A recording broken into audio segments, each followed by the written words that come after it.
2-year-old Cersei wasn't microchipped, and no one came to claim her. Now she's hoping to escape life in the shelter and settle into a home. There you go. That's the kind of hellos I like. There you go. Oh my gosh, there you go. That's better than a handshake. Oh yeah. Yeah. I know. Let's get you out of here. Come on. Thank you. Okay. But I'm already getting you out, so you don't have to do that anymore. There you go. Ready? 1, 2, 3. Got this. Let's do it. There we go. You're free. All right, come on. Back at the ranch, Cersei has earned her place as a lucky dog in training. I'm gonna do this. You gotta wear this. Ready? 1, 2, 3. Up and over. Perfect. There. You ready? Come on. Let's go meet the pack. All right. Let her in. 2, 3, 4. Up and over. Watch your noses. All right. Go on. Welcome to the Lucky Dog Ranch. Go play. It doesn't take long before Cersei is caught up in a game of keep away. And while she manages to elude her chasers, Brandon hopes he can find her a forever home. My name is Ben. I work doing software engineering. I'm here with Maggie, my fiance. She recently moved down from San Francisco. Sometimes we just stay at home and we like to do yoga together, and when we go out, we just, go hiking and go to the beach to hang out. When Maggie moved from San Francisco, she had to say goodbye to her parents' dog, Dodo. She misses him and wants to have another dog in her life. The dog I'm looking for is bigger dogs, probably like Husky, Shepherd type. I think it'll be a good companion and then, good to exercise with. Maggie's work is dog-friendly, and she hopes to have her own canine coworker. I'm very excited to have a dog to be at work with me, going to the meeting with me. That'll be very fun, and people will be very happy. Before Cersei can be a new family member, Brandon needs to evaluate her. Today I'll be doing Cersei's assessment of her knowledge of the 7 common commands, which are sit, stay, down, come, off, heel, and no. All right, hop on in. Welcome to my office. First thing I have her do was give me a sit, and she does a perfect sit. Do you sit? Perfect. Good. All right, you go down. Nice. Good. We're off to a really good start. Then I have her stay. It looked like she was gonna jump the gun, but do you stay? Do you stay? Perfect. That's a stay. Good. That's a stay. Perfect. And then I called her to come to me. Do you come? And lo and behold, she came. That's a come. Perfect. She seemed to walk pretty well on a leash. Give me a heel. Good. That's a heel. Perfect. Perfect. That's a heel. And she doesn't seem to be a jumper. Good. That's a heel. Nice. And then I tested her on the no command. Do you have a no? No. That is the only one of all 7 common commands that she did not know. I love it when I find dogs in the shelter that are basically trained. She might have a very short stay here at the Lucky Dog Ranch.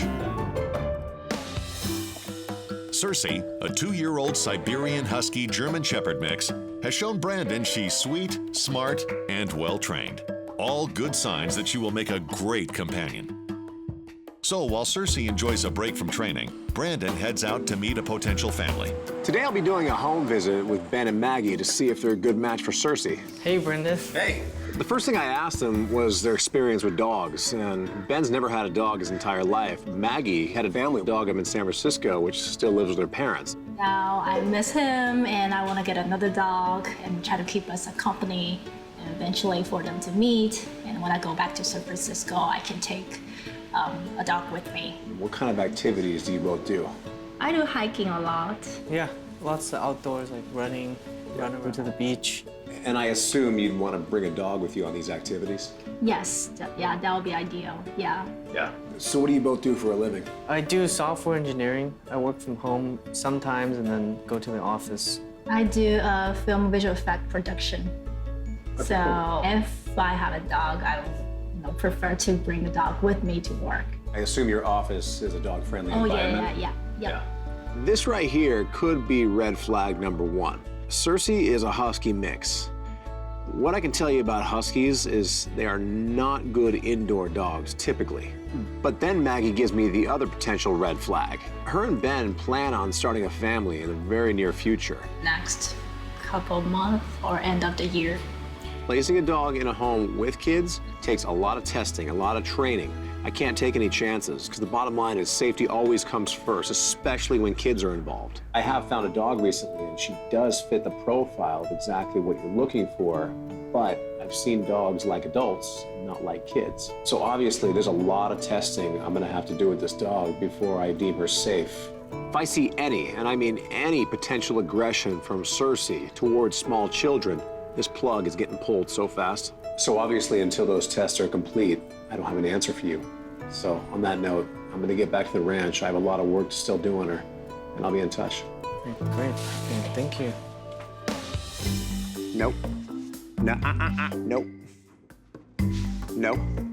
Husky mix Cersei has proven herself to be head of the class at Lucky Dog Ranch. Nope. She knew almost all of her 7 common commands. Nope. And while she didn't know the no command, with a few practice lessons, she quickly aces the test. Good, okay, nice. Back at the ranch, Brandon discovers that Cersei has acquired a taste for a bad habit. I decided to give Cersei a little free time in the house, and I figured it was a good time for me to get a little work done. No more than 30 seconds later, I hear this big, obnoxious crash coming out of the kitchen. So I get up and run into the kitchen, and lo and behold, Cersei is a counter surfer. Yeah. I'm sorry it was empty. All right, you're a counter surfer. Come on. Let's get to work. Counter surfing is very common for larger dogs, mainly because the countertops generally have food up there, and the bigger and taller the dog, the easier it is for them to counter surf. So today I'll be giving Cersei a crash course in kitchen etiquette. Since the entire ranch is already set up with spy cams, I'm already set up. All I have to do at this point is grab a monitor and leave Cersei in the kitchen alone. The second I see her paws hit the countertop, I run into the room, give her an off command, off, followed by a shake of the shaker, followed by another off command. But as soon as Brandon leaves the kitchen, Cersei tries to sneak back up on the counter. Off. The process gets repeated over and over. I was teaching Cersei that I had her number. Off. The sound of the shaker instantly startles her, stopping the bad behavior in its tracks, and in turn, she jumps down off the counters. Off. Eventually, she got bored of counter surfing altogether, and she opted to walk out of the kitchen into the living room, lie on the couch, and do something a dog should do: chew a dog toy.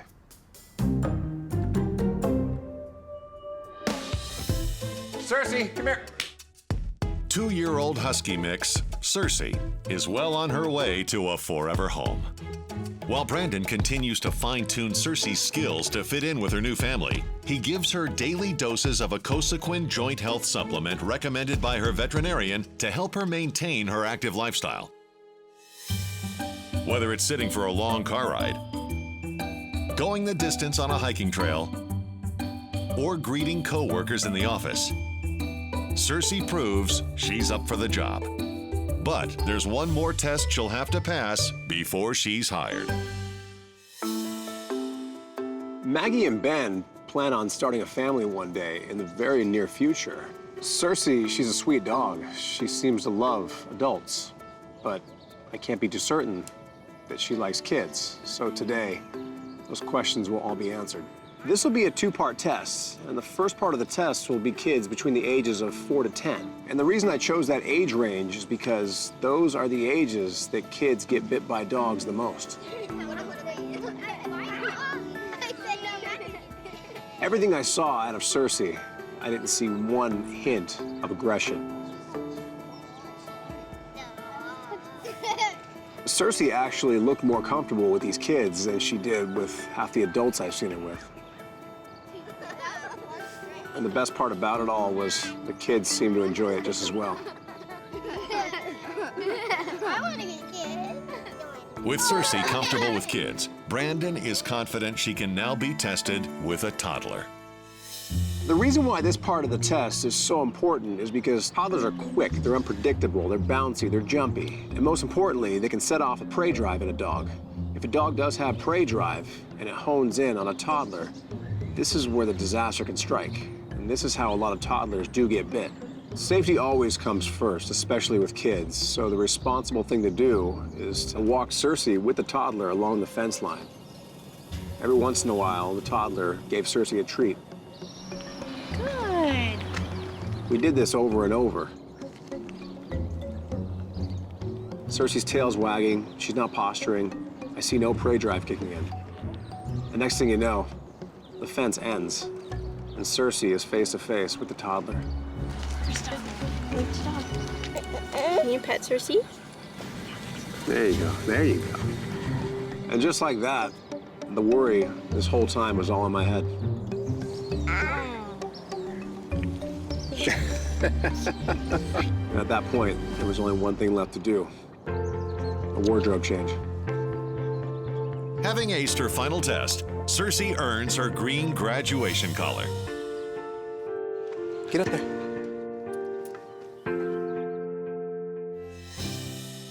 Not long ago, 2-year-old Cersei hatched an escape plan and ran away from her previous home. Without any tags, she was left homeless. Brandon rescued her and trained her. Now, this incredibly sweet and smart Husky mix is ready for a new home. Today's a big day for Cersei. It's the day she finally gets to meet her new forever family. This morning, me and Ben were doing some work, and then Brandon showed up. So I opened the door, and here's Cersei. Hey! Oh, Say hello. oh, you're so pretty. Maggie opened up the door, and as she looked down, I saw it in her eyes as she realized that she was looking at her new member of her family. Oh, Come on, who's this? Who's wow. this? Who's that? When I first saw her, and she's so sweet, and she's looking at me like she's already know me, and those gorgeous eyes, yeah, I just fall in love with her immediately. There you go, there you go. She's a beautiful dog. Looks very friendly and just, you know, very excited and very happy dog. So everything you guys told me when we first met, I basically trained her tailor-made to your lifestyle. I know you wanted to take her to your office. She's great in an office environment. She really doesn't bother anybody. I'm so excited to take Cersei to my office because we have 2 other dogs there, and everyone loves dogs. I know you both take road trips. She's been tested in a car on an extended road trip, and she does phenomenal. But the most important area that I tested her in was the category of children. When we first met, you mentioned the fact that you potentially want to start a family. Well, I tested her with young kids, toddlers, and even babies, and she did phenomenal. I would definitely say she's safe around kids, so. Great. I think having Cersei with us is very healthy for the relationship. It'll help teach us how to, you know, take care of her together, and in the future when you have a family, you know, those skills will translate over as well. So what do you think? She's the right dog for you? Yeah, she's Definitely. so gorgeous. Hey. After seeing them all on the couch there together, I realized that a family had been made, and it was time to say my goodbyes. So you think you two can take it from here? For sure. The next step, I will bring Cersei back to San Francisco to meet with my parents and also my another dog, Dodo, so they can be friends. I don't know what the future will hold exactly, but I know I'll be really happy with Cersei and we'll be able to go on a lot of different adventures together. So long, Cersei. Be good. Cersei now has a loving home and a bright future. I feel so grateful that Brandon found Cersei for us, and she's very sweet and friendly. She's the ideal dog. I'm so happy to have her in our family. Down at the shelter, Brandon meets Wednesday, a 3-year-old Doberman Pinscher who was found roaming the streets as a stray. While she may not have a home, she appears to have the temperament to be a great companion. You seem sweet, but you seem nervous too. What's going on? Yeah, it's the bars. It tends to do that to you guys. Come on. Let's do it. Wednesday wastes no time. Here, I got something for you. You ready? Soon she's at the ranch and officially a lucky dog in training. Beautiful. Every dog looks beautiful in red. All right, let's go meet the pack. Come on. Come on, come on, come on. Slow it down. Wednesday can hardly contain her excitement Slow it down. to meet her new friends. I know, you're excited. All right, 1, 2, 3, and you're free. Go on, go play. Welcome to the Lucky Dog Ranch. Free to roam and play, Wednesday has a lot of love and energy to give a family. And Brandon may just have a potential match for her. Brian and Tracy Halterman of Chino, California, who live with their 3 children, Riley, Capri, and Kyle, along with their cat, Zero. We're very active. We go to the beach, we go to the park, we take road trips, going swimming. And they're particularly interested in finding a dog for their 6-year-old son, Riley. We recently found out that Riley's autistic, and dogs are actually very good for autistic children. It helps to nurture them and keep them more grounded. Riley has a busy mind. Being autistic, there's a lot of things that go through his mind all the time. We're looking for a bigger dog that Riley can love on and take on walks, a friend who won't judge him, a friend who kind of understands him in a way. He communicates more with animals than he does with us sometimes.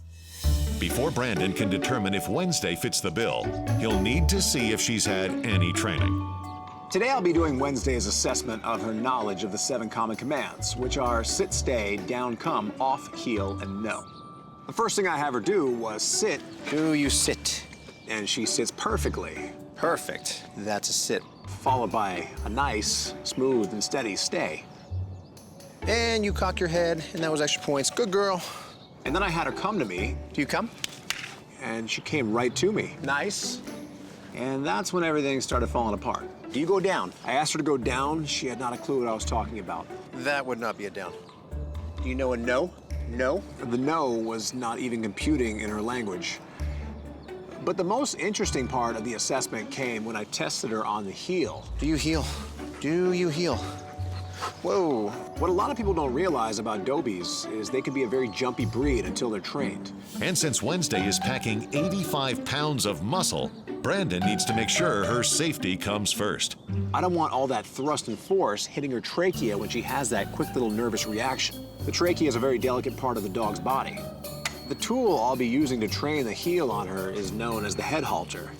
The head halter is a classic tool that horse trainers use to actually train a horse to walk in place with the trainer. See this? And the reason the halter is so effective is very simple. Wherever the head goes, the body will follow. Take it one step at a time. So the first step in the process is I simply put it around her snout, followed by a treat, and I take it off right away. I repeat that process over and over. There you go. Good, good, good, good. I let her know that that new object going over her snout is nothing to be feared. Good, good, good. And then we take it off. Perfect. Once Wednesday is comfortable wearing the head halter, Brandon clips on the leash. And then we go. Now, when I put the slightest bit of pressure on the leash, it's gonna pull her snout ever so slowly to my direction. Brandon continues to condition Wednesday on the heel command. And then we heel. Good. And before long, she's striding alongside him with ease. And then we heel. Perfect. Perfect. Good. 3-year-old Wednesday is earning her stripes at Lucky Dog Ranch. And though she was bursting with excitement during her assessment, she's learning to stay grounded. Give me a down. Nice. Down. Perfect. With Wednesday's training going well, Brandon heads to Chino to meet with the Halterman family. Today I'll be doing a home visit with the Halterman family to see if they're a good match for Wednesday. So when you both initially reached out to me, you told me that you love a dog for your kids. Specifically, you talked about your son, he's special needs. Can you tell me a little bit about him? Well, Riley was autistic. He is very different, he's very hyper, but he's very loving too. They specifically asked for a larger breed of dog. And the reason why is because autistic kids generally respond a little better to larger dogs. We're looking for a dog that Riley can love on, and a dog will be very tame with him and spend time with him, and just overall a loving dog. Do you have any other animals in the house? Yeah, we have a cat. How is this cat with dogs? You know what? He's a very calm cat, and his interactions are usually good with other animals.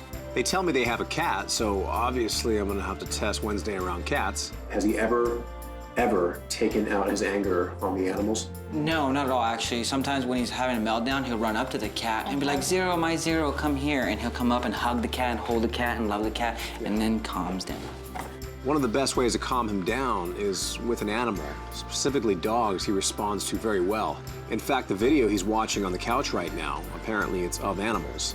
I have rescued a dog recently that I think she does fit the profile of what you're looking for. She's a Doberman Pinscher. I'm just getting to know her right now. And the fact that you have a special needs son, I have to be very careful the moves I make and the steps I take to make sure it's the right dog for both of you. So with that in mind, I'm gonna get back to the ranch and I have a lot of work to get done. But before I do, let's go check out the rest of your property.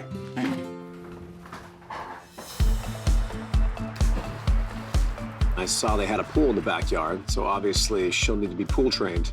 Seeing how much Riley loves jumping into the pool makes Brandon realize that having a dog to swim with could make Riley really happy.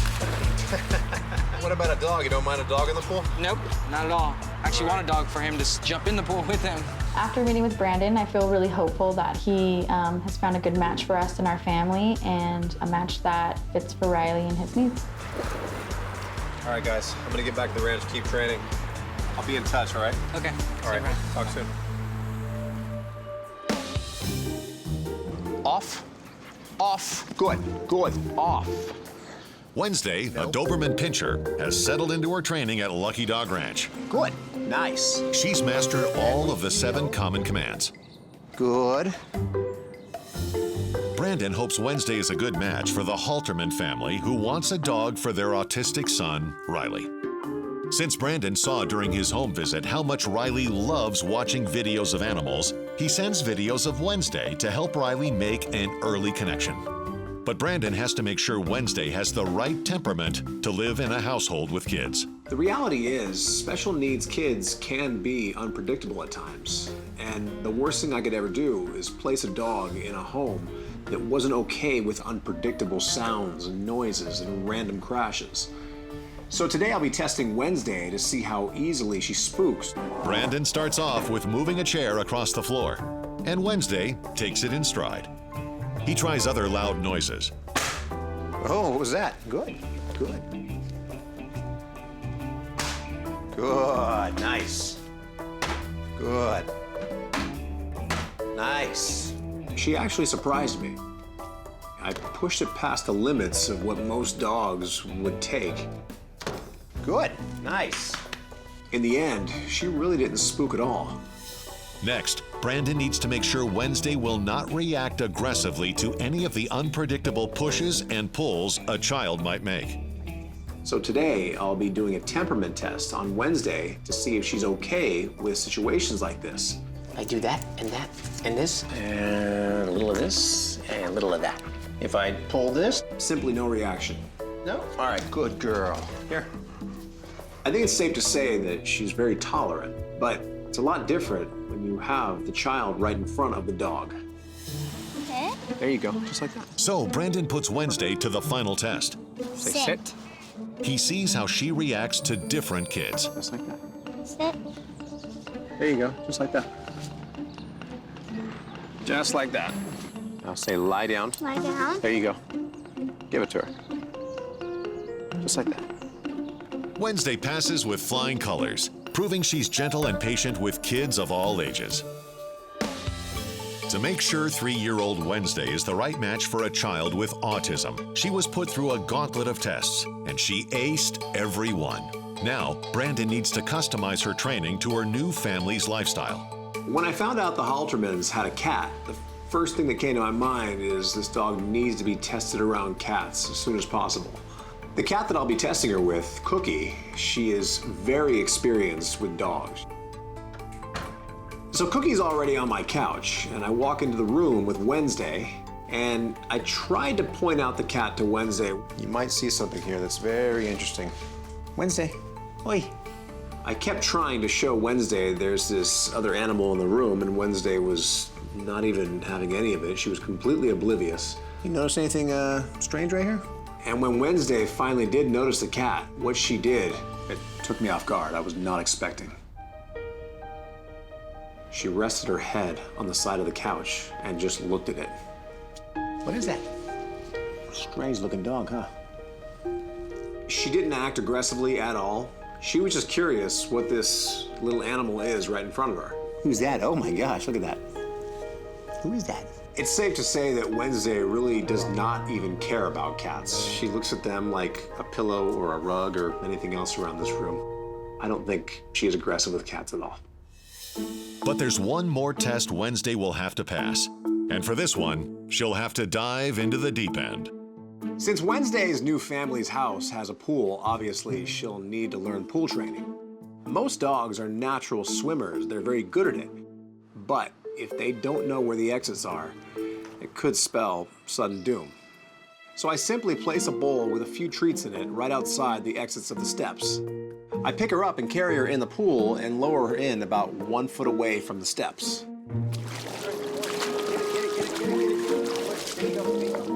Good, nice.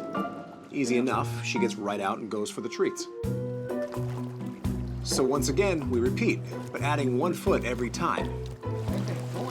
Good. There you go. Find the exit, perfect. All right, where we go? There you go, find the exit. Good, perfect. All the way out. All the way. Good, get it, good.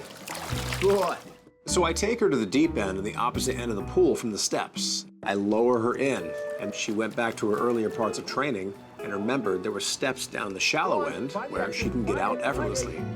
Nice. Good girl. There you go. All the way out, all the way. Not long ago, 3-year-old Wednesday was left roaming the streets. But Brandon rescued her and discovered this Doberman Pinscher's sweet temperament makes her the ideal best friend for a little boy with autism. It's been a long journey for Wednesday, and I always have in the back of my mind when I'm working a dog for a special needs child that I do everything possible to make sure this dog is right for this child. The only way to really find that out is to have them meet and see if they make the connection. Hey, how are you? Someone wants to say hi to you. Hey. When I saw her, I was in love. I was like, this is the perfect dog for this family. Wow. Hi. Who's this? Hi. Look, Riley. Can you say hi? Give her a pet. She's friendly. She's very friendly. When I got in the house, the whole family surrounded Wednesday. The parents liked her immediately, and Capri obviously loved her. She was hugging her like it was the last day on earth. The only thing that concerned me about this whole situation was Riley wasn't engaging. And just as I thought that I'd made the wrong decision, everything changed. Ooh. You can say hi to her. Her ears are very strong. Hey. When I saw how well the kids took to Wednesday, it just made my heart melt. It was like another family member. After a successful introduction, Riley puts on noise-reducing headphones to address his sensitivity to sound. And Brandon takes the family outside and shows them how the kids can help walk Wednesday using a 3-unit team daisy chain. Showing the family the daisy chain, it was a little tricky at first, as expected, but before long, they were all walking perfectly in sync. Good job, Riley. When I was walking her, it felt so natural. I love seeing Riley interact with Wednesday. It was just so perfect. Ready? Good job. You're doing a good job, Riley. I saw Riley holding the dog, it melted my heart because I see the fact that it's going to keep him calm and at the same time, it's going to provide him an environment of tranquility. There you go. Good job, Riley. So, that's really why we wanted a dog. Next, Wednesday meets one last family member, Zero the cat. And the two become fast friends. With Wednesday quickly becoming a part of the family, there's only one last item on the agenda before Brandon feels comfortable leaving her. Making sure she knows how to exit the Halterman's pool. Watch out! Use your back legs. When I saw Wednesday swim to the kids, it just made me feel like she was another family member. And it was such a beautiful moment. Good girl, good girl. You like what you saw today? Yes, very much. You feel good about Riley with your dog? Absolutely. Thank you. You feel good about Wednesday with Riley? Yes. After all her hard work and training, Wednesday has earned her green graduation collar. Come here. I know, what is that? What is that? Try it on. She's all yours. Thank you. Thank you so much. Take care of her. Thank you. So long, Wednesday. Be good. I'm excited to see the bond between Riley and Wednesday grow and strengthen. I feel like they're gonna become best friends. Hi. There you are, there you are, there you are. I recognize you. I recognize you. You're easy to spot in here. Yeah. You got a lot of fur. I'll tell you what. Give me a few more of those inside. Let me in. Despite having a rough start at life, 10-month-old Mitzi is bursting with tail wags and kisses. You're sweet. You're a lap dog. What else? Oh my gosh, thank you so much. Thank you so much. Okay, I'm convinced. Okay, you can keep kissing me all day, but I already made my mind up. I know. Okay, you ready? There you go. You're free. And that would be the wrong way. There you go, that's the right way. Come on. I usually don't let dogs on tables, but I'll make an exception this once. Here, trust me, you look good in red. Mitzi has quickly sweet-talked her way into Brandon's heart and earned a spot at Lucky Dog Ranch. Gotcha. Come on, let's go meet the pack. She's officially a lucky dog in training. And let her in. Hold on, guys, back off. Come on, let her in. Let her in. I know, it's exciting. Yeah, it's exciting. Hold on. Let me pop you off. Ready? 1, 2, 3, and free. Go on, go play. Welcome to the Lucky Dog Ranch. It doesn't take long for happy-go-lucky Mitzi to be welcomed into the pack. She soaks in the sunshine and companionship, thankful to be off the streets. Whee! Meanwhile, a couple in Los Angeles is hoping to welcome a dog into their home. I'm Carrie. I'm married to Mike. I'm a child therapist. I do psychotherapy and play therapy with kids, teens, and parents. When we're not working, what we do for fun is that we love hikes. We love going to the beach. We love just walking around the neighborhood and just being outside. We also love just staying in and cuddling on the couch and watching TV together. Both Carrie and Mike grew up with dogs. A few years ago, Carrie rescued a Japanese chin mix named Kiki, but sadly, she passed away from kidney disease. The entire time I had her, she was having medical problems, and we were in and out of the hospital. It was a really intense time, but she was also like the most loving, loyal puppy/friend in the world, you know? So I really, really miss her. But now, the newlyweds are ready for a new furry family member. The reason we want a dog now is I think Carrie's had enough time to mourn Kiki's passing, and I think we have a lot of love that we're ready to share. Before Brandon can determine if Mitzi is the right dog to fill Carrie and Mike's hearts, he needs to see if she's had any training. Today I'll be doing Mitzi's assessment of her knowledge of the 7 common commands, which are sit, stay, down, come, off, heel, and no. Second I get in the training yard, first thing she shows me is she's a jumper. All right, come here. What do you know? You're a jumper. You don't know that. Come here. And then I asked her to sit, and she does not. She jumps. Do you sit? Do you sit? Okay, you can jump. I still see you know that. But that's not a command that I want you to do. Do you sit? That would be a no on the sit. I try to get her on a stay. She jumps. Do you stay? Hey, look at me. I see you still know how to jump. I didn't really have to call her to come to me because she wouldn't stop coming to me and jumping. Oi. She had not a clue what the word no meant. Do you know a no? Do you know a no? Yeah, that would be a no on the no. No, leave it. Nope. All right, you don't know that. Do you know a down? Do you know anything? And for the record, that was the fastest assessment in Lucky Dog history because this dog just jumps. All right, you know what? You know nothing, let's just get to work. Since Mitzi has never had any training before, Brandon starts with the basics. Get up there. Perfect, okay. So the first thing I'm gonna teach her, if you haven't guessed already, is to stop jumping.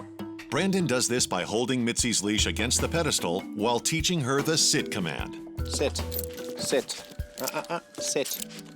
Good. That's a sit. Good. After about 5 or 6 times of trying to jump, she realizes that leash is going to stop her. Sit. She relaxes eventually, and she sits. Good. That's a sit. Nice. Now I've got her number. Good. Sit. Brandon continues to condition Mitzi to sit. There you go. That's a sit. Perfect. Oh my gosh, follow it, and give me a sit. Nice. Perfect. Good. Until he's able to let go of the leash. Perfect. Hold it for me. Good, good, good. That's a sit. Nice. And soon, Mitzi has mastered her first command. Give me a sit. Good. Nice. Perfect.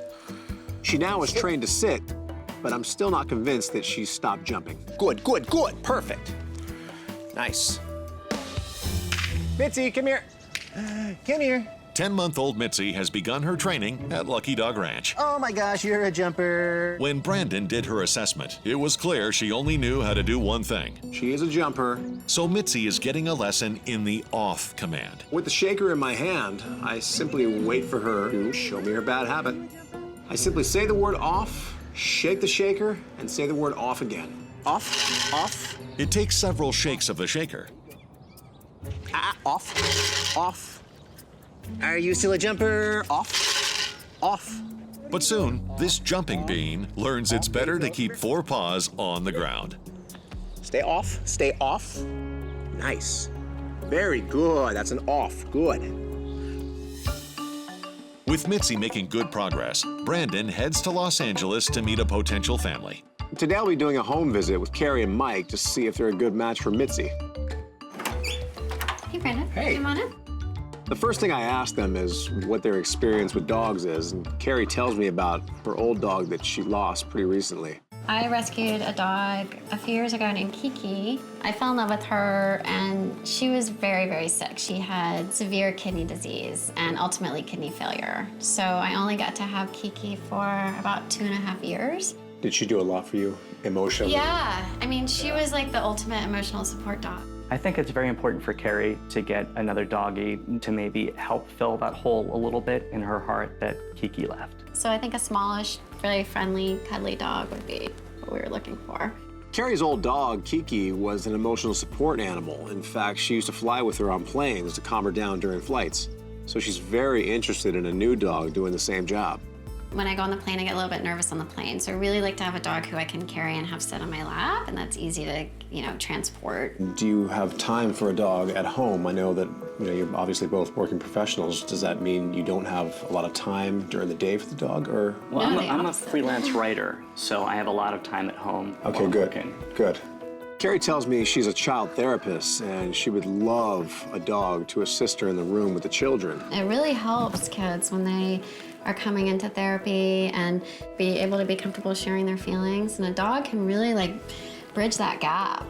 Yeah, I adopted a dog recently, and she fits the profile. Now, my biggest concern is with your profession. There's a lot of testing that's required in that field. I can't just say, here's a cute dog, and cross my fingers and hope that she's good with kids. If I see that there's a shadow of a doubt that she has any aggression towards kids whatsoever, it might not be the right dog for you. I hope this is going to be the right dog for us, but I also want to get a dog that's a good match. So I'm glad that Brandon is taking his time and making sure.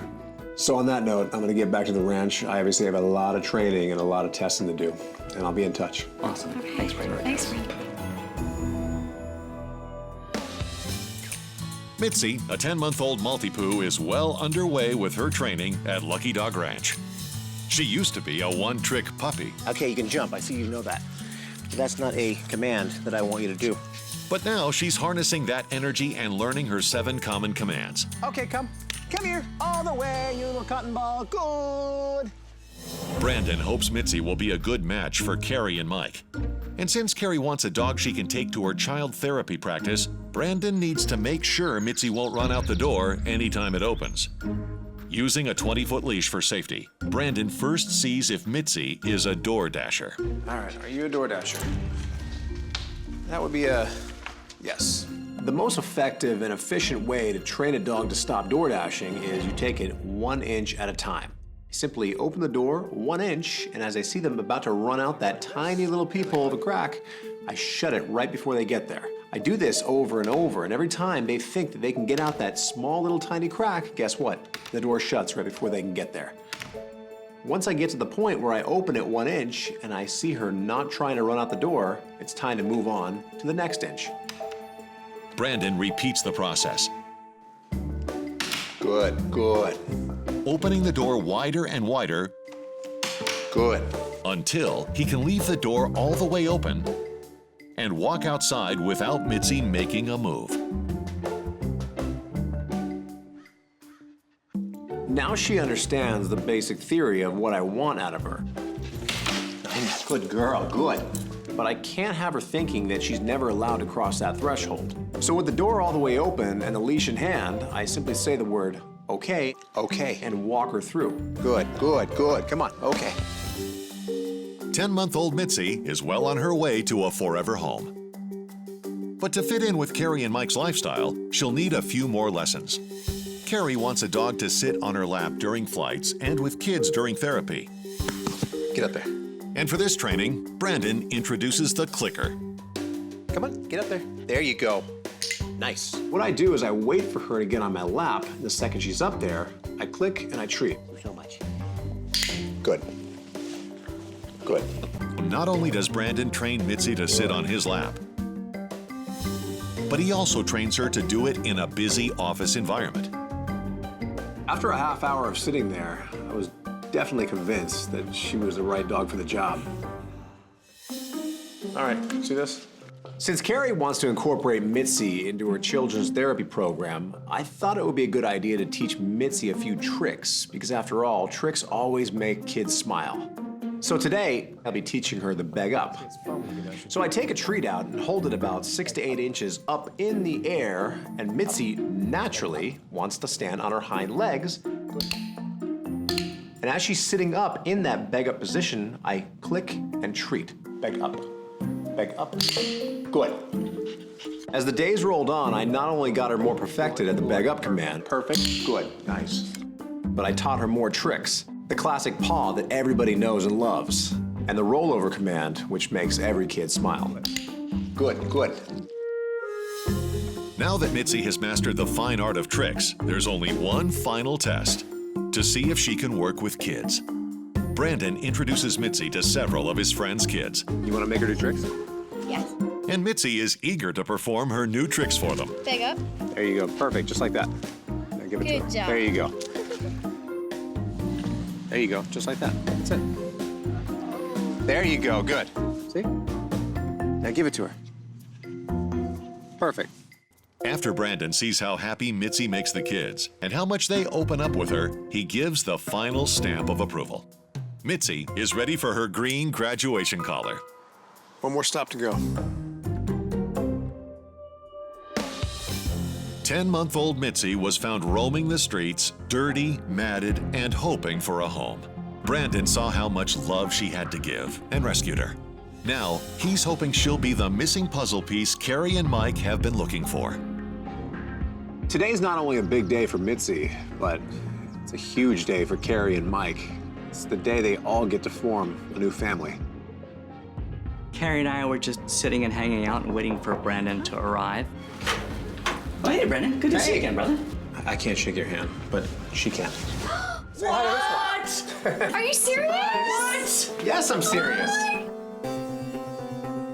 And then when I opened up the door and saw who he had with him, my heart skipped a beat, and it was love at first sight.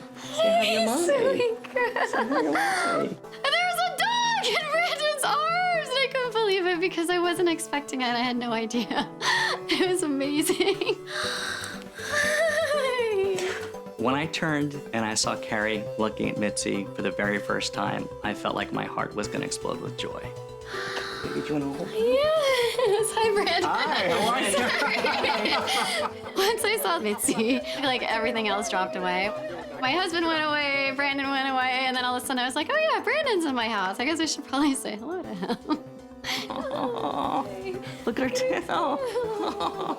I'll take it you like her. Okay, good. Oh my gosh. Over the years, I've connected hundreds of dogs with their new families, and I've seen every range of emotion, from smiles to laughs to happy tears. But what Carrie showed me when she met Mitzi, it was the next level of emotion. It's very emotional, you know, to think about falling in love with another baby, you know? These tears, they're from a long time ago.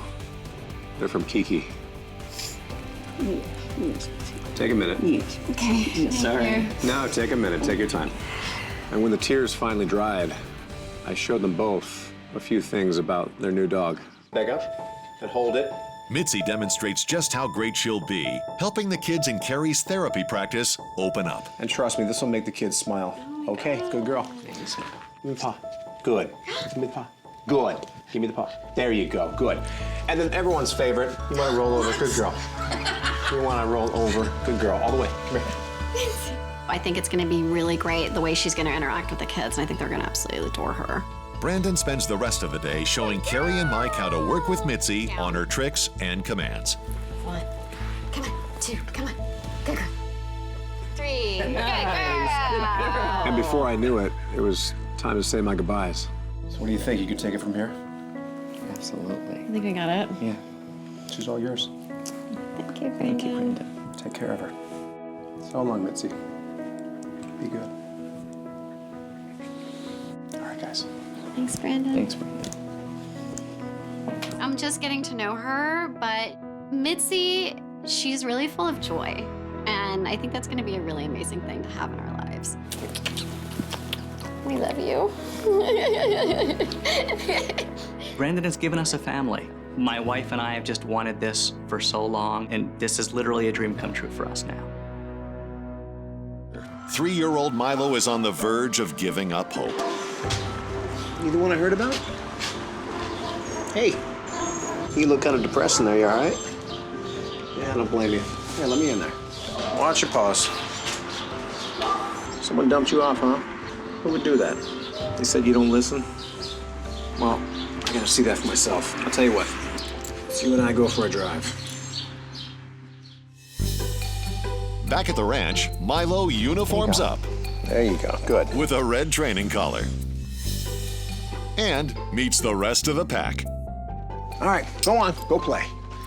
Welcome to the Lucky Dog Ranch. Milo quickly embraces life at the ranch. But this owner's surrender will eventually need a forever home. And luckily, Brandon already has someone in mind. My name is Linda, and I am a director of entertainment sales for a large international hotel group. For hobbies, I like to swim and bike ride, and I also love to play guitar and piano and sing.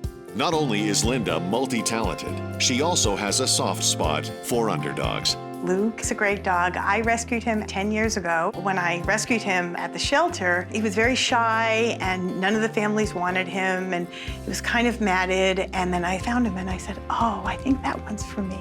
And it was true love. Now she's hoping to adopt a second companion, both for herself and for Luke. With my job, Lucas is home during the day and I think it does get a bit lonely. I think if he had a companion and a buddy to play with, that Luke would be in a lot better space. But before Milo gets his shot at beach life, he'll need to pass Obedience 101. And that starts with an assessment of his knowledge of the 7 common commands. Sit, stay, down, come, off, heel, and no. The first thing I have him do was sit for me. Can you sit? Do you know a sit? Do you go down? Do you go down? No? How about a no? No? Do you heel? Not really, sorta, maybe. Nah, you're not paying attention. Do you come? Milo, do you come? It always does amaze me that a dog can make it to 3 years old and have absolutely no training. So either this dog was completely neglected or his old family was right. He just doesn't listen. To see for himself, Brandon segues into Milo's training, starting with the down command. The way I'll teach him the down is known as the grab and slide. I simply grab the collar and slide his legs out. And oh my gosh, you're down. Good boy, that's a down. The one thing I do notice about Milo is his attention span is not of what I really want out of him. I literally have to have a treat right in front of his snout to keep his attention. Even after constant repetition, Milo fails to grasp the command. I can definitely see Milo will take a little bit longer to train. Brandon gives Milo a few extra days to adjust, and in the process makes a couple of startling discoveries. First, Milo's disconcerting habit of chewing his hind legs. But it's the next day's reveal that throws Brandon for an even bigger loop. Come on, let's go eat. It was dinner time, so I call his name. He doesn't respond. At that point, I went into the kitchen and I grabbed the dog food bag. Milo! Every dog knows the sound of a dog food bag. That's when I had an epiphany. Milo! I clap my hands. No response. So I knock on the wall. Still no movement. When that book dropped, it sounded like a car backfiring. I don't know any dog that would sleep through that. Hey, you okay? At that moment, something occurred to me. Milo's old owners were right. He doesn't listen. It's not because he doesn't want to. It's because he can't. This dog is deaf. Can you hear me? I don't think you can. Come on.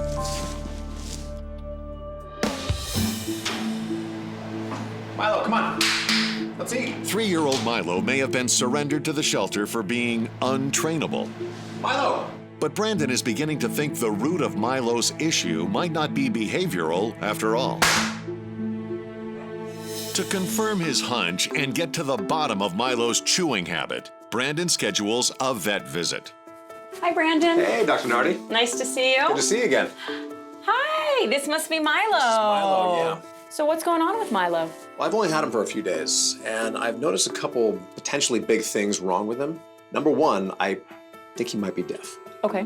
And number two, he's chewing his back leg right here. You can tell he's been doing it for a while. Oh, yes. What I'll do is I'll do a full exam. We'll address the hearing first, then we'll deal with the leg last. I want to make sure everything else checks out okay. But let me just check his hearing first. Milo. Milo. Just to be sure, I'm gonna grab a couple bowls. Milo.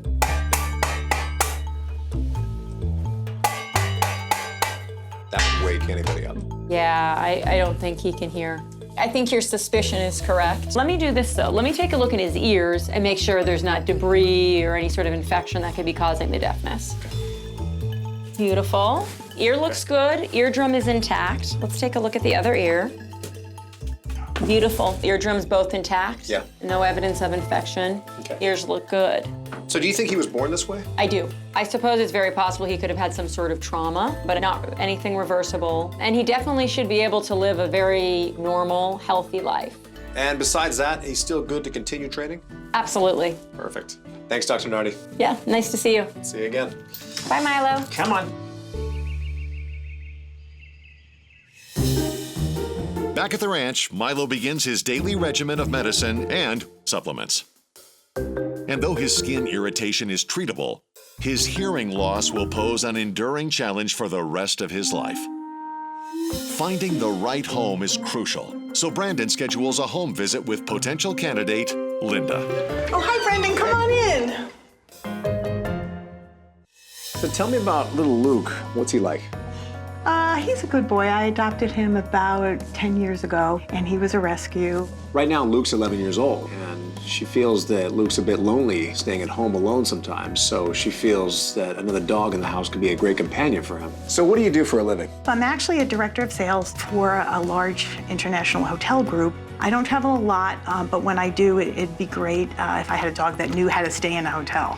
I have rescued a dog recently, and he does fit almost the exact description of exactly what you want. There is something I just discovered, though. He can't hear. He's deaf. And this would make him a special needs dog. Taking on a special needs dog, it takes a special kind of person. Mm-hmm. Now, you have to ask yourself, do you see a special needs dog in your home for the rest of their life? At first, I was wondering how difficult that would be, but then I also thought that I have such a wonderful life here that I really would love to open up my heart and my home to a special needs dog. The training of the dog is only half the battle. Training you, it's the other half. Bring it on. I am ready and able. Once I was confident that Linda was able to accept the challenge of taking on a special needs dog, it was time to head back to the ranch. And obviously, I have a lot of work to do on Milo. 3-year-old Milo is officially on the mend. His leg has healed, and he's ready for training. But teaching Milo the common commands will require a vastly new approach. Since Milo can't hear, I'll have to train him with sign language. Luckily, Brandon can draw upon his own unique experience. I trained dogs on film sets for years.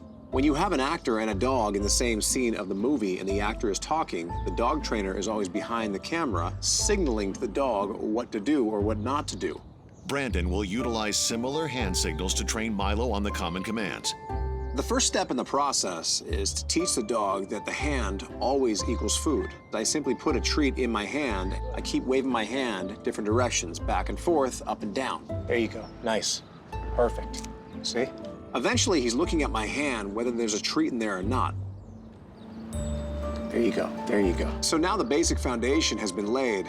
It's time to begin his training. First up, the stay command. Most dogs, when you teach them the basic stay, you can typically make a noise like ah, and they stop dead in their tracks. But that's not gonna work on Milo. So I'm walking Milo on the leash, and randomly out of nowhere, my hand comes right to his face, and the leash behind him stops him dead in his tracks. The moment he stops and I see that he's not trying to resist on the leash, I instantly reward him. It's just that simple. Eventually, Milo starts connecting the dots. He sees the hand signal, and he starts stopping before the leash stops him. Milo now understands sign language. Throughout the week, Brandon introduces hand signals for each new command. Basically, almost every command, I can rely on the hand signals, and he'll respond to them. All except one, the come command. Most likely when you call your dog to come to you, they're not looking at you. So the question is, how do I teach Milo to come to me if I know he's not going to be focusing on me? Brandon's secret weapon, a vibrating collar. The vibrating collar has a very simple design. Basically, there's a remote, and I push the button, and the collar simply vibrates. That's it. So the first step in the process is I simply vibrate, and I give him a treat right after. I want Milo to understand, every time he feels that vibration, that means a treat is coming right after. Day after day, week after week, we've worked on this. Milo started to understand that every time he felt the vibration, he would start looking for me. Milo started understanding what this vibration meant. It meant he has to come to me. 3-year-old Milo is beating the odds. Good. With the help of hand signals and a vibrating collar, this deaf and supposedly untrainable poodle mix has mastered all 7 common commands. But his education isn't over yet. Since Milo's new mom, Linda, works in the hotel industry, he'll need to put his hospitality skills to the test. So today I'll be taking Milo to a dog-friendly hotel to see how he does. Hotels are full of people, they're full of obstacles, they're full of a bunch of strange and unusual things that most likely a dog's never seen. The main thing I'm looking for here is basic manners and control. And right from the start, Milo shows poise, waiting patiently in the lobby, even navigating his way through a crowd of people in the lounge. He even had a luggage cart come right at him, and he moved right to the side, sat for me, and let the cart go by. But the real test is going to be when we get in the hotel room, because the reality is there's a few things he cannot do. Number 1, he can't use the bathroom in the room. Number 2, he can't be destructive. And number 3, he can't be loud.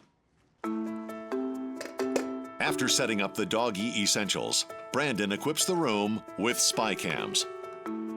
Now it's time to leave and watch the magic happen. I see him pacing right away. This concerned me, but this is also very normal behavior. Most dogs will pace in a new environment because they're simply checking it out. And typically, once they explore that environment and realize there's not much going on, they relax and lie down, which is exactly what he did. And after 2 hours, Brandon is convinced. I think it's pretty safe to say that Milo is a very good candidate to be a guest at a pet-friendly hotel. But will Milo's genuine ease extend to his new traveling partner, Luke? One of the final pieces of the puzzle is to introduce him to his new future brother. Milo was already down in the training yard. He was actually taking a nap. As I'm walking Luke down to the steps, Milo doesn't even wake up. I don't know if they'll get along. And it doesn't take long for these two furry bookends to fall into sync. Everything I saw from both of them was perfect. No red flags at all. If you ask me, I think a brotherhood has now been formed. With that, Milo sets off for the final stop on his journey, his forever home. Linda is under the impression that I came back to her place just to return Luke. She has no idea that I have another surprise for her. Hey, Lukey, good to see you. Surprise you? How did he do? Luke did great. But Milo, why don't you ask him yourself? Oh, look at you. Oh, he's so cute. He had so much energy, and he actually looked very much like Luke. Like they were two white cotton ball fluffy dogs that seemed already to be brothers. Oh. I think he's comfortable. I think so. So what do you think? I think he's adorable. I think he thinks I'm his mommy. I think you're right. Oh, and Luke's happy too. Got a new brother. How did he do with his training? His training is basically done. Training you now, that's the other half of the battle. So you and I, we have a lot of work to do over the next few days. You up for it? Yes, bring it on. Come on. Over the next few days, Brandon shows Linda how to use hand signals with Milo. And he shows her how to use the vibrating collar to get Milo to come. With enough conditioning, Milo started to understand that I was stepping away as his trainer. Lo and behold, after a lot of hard work, it was time to pass that torch. You think you can handle this? Absolutely, without a doubt. It's a big responsibility. Yeah. Well, we're up for it. I'll tell you what. Let's do a little swap here. And with that, Milo makes history. Come here. Becoming the first hearing-impaired dog to graduate from Lucky Dog Ranch. Luke and I are both absolutely thrilled to have Milo now as a part of our family, and I know we can't wait for our first beach walk. So long, Milo. Be good.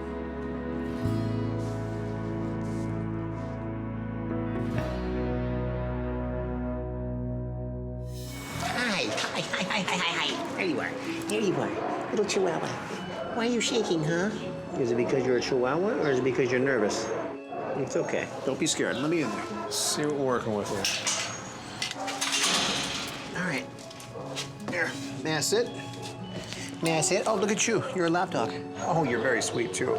Anxious and alone, 2-year-old Lucy takes shelter in Brandon's arms. Nobody wanted you?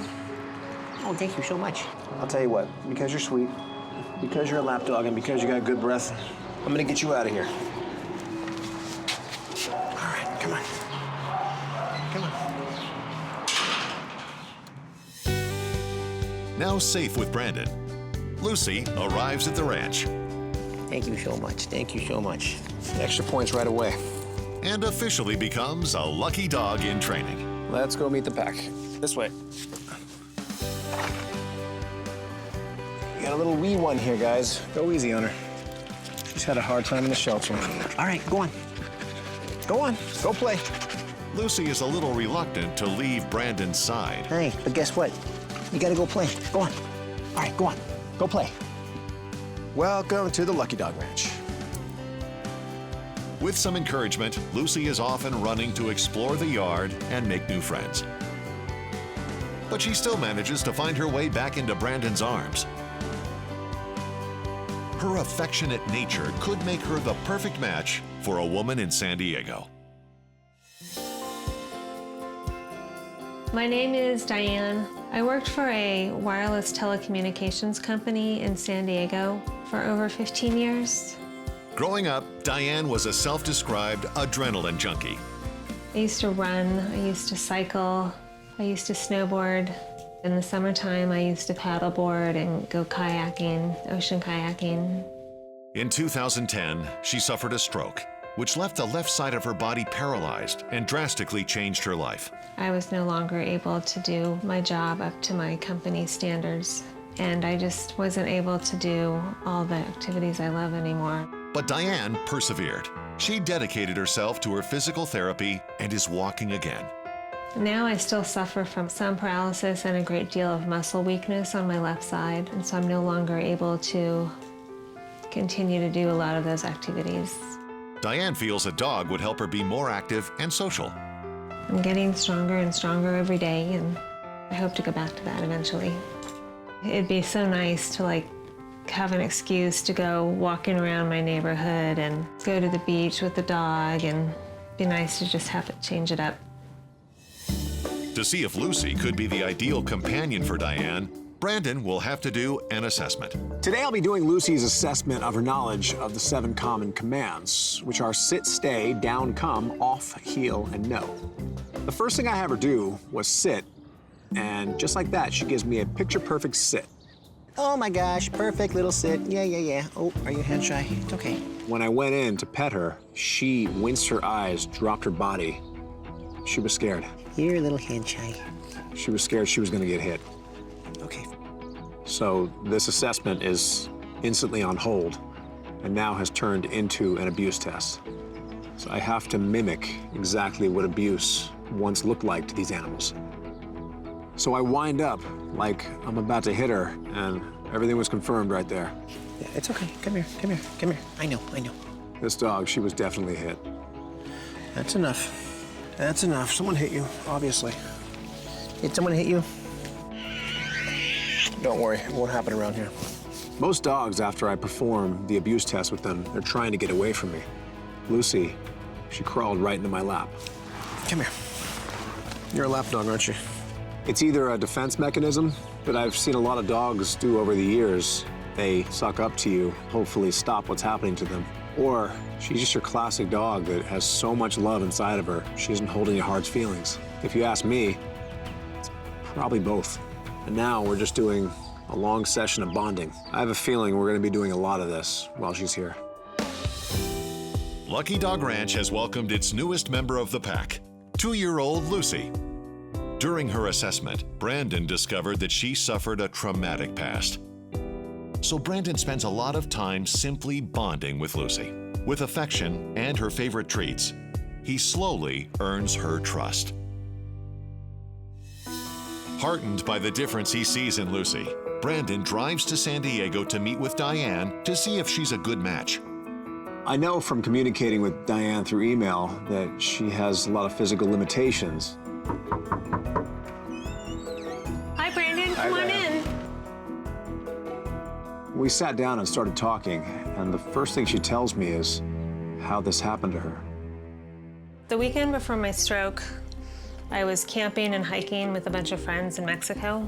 And then the following Monday morning, I couldn't walk. And then I went straight to the hospital and had my brain injury. When I heard this story, it was pretty heartbreaking to know that this happened to her at such a young age.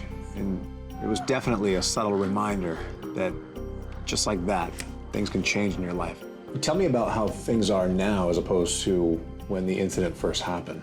Well, when I first had my brain injury, the whole left side of my body was completely paralyzed, and I was in a wheelchair, and now I can walk independently. Typically, when I meet people in Diane's position, they specifically want a service dog. But in the case of Diane, she did not want a service dog. She just wants companionship. She just wants a friend to be there for her. First of all, your story is incredible. It really is. And I'll tell you, I rescued a dog recently. It does sound like it fits a profile of what you're looking for, but the reality is there's a lot to be considered here, a lot. Before we even move forward, there's 2 things I need from you. Number 1, I need to see how you walk. I need to see your gait, and I need to test a few things out with you. And number 2, I need to get an article of clothing or something with your scent on it, even a pillowcase. This dog, she is a bit timid. She tends to take a while to trust people, so if I had something with your scent on it, it would be a lot quicker. So why don't you go ahead and grab something, and I'll meet you outside. Okay. I wanted to see her gait, because I wanted to see any adjustments that I would have to make with Lucy. Cool. So Diane, go ahead and stand right here. Okay. Face me. Just go ahead and walk towards me straight.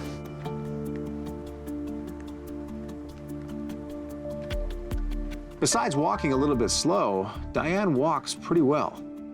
Because Diane's left side is weaker, Lucy will have to be trained to walk on her right side. Believe it or not, a lot of dogs do not like switching sides. So the big question to me is, will Lucy even accept this? All right, I'm gonna get back to the ranch and get back to work. Okay, sounds good. We have a long road ahead of us. I'll keep you updated with the progress. Okay, thank you. All right, talk soon. Sounds good.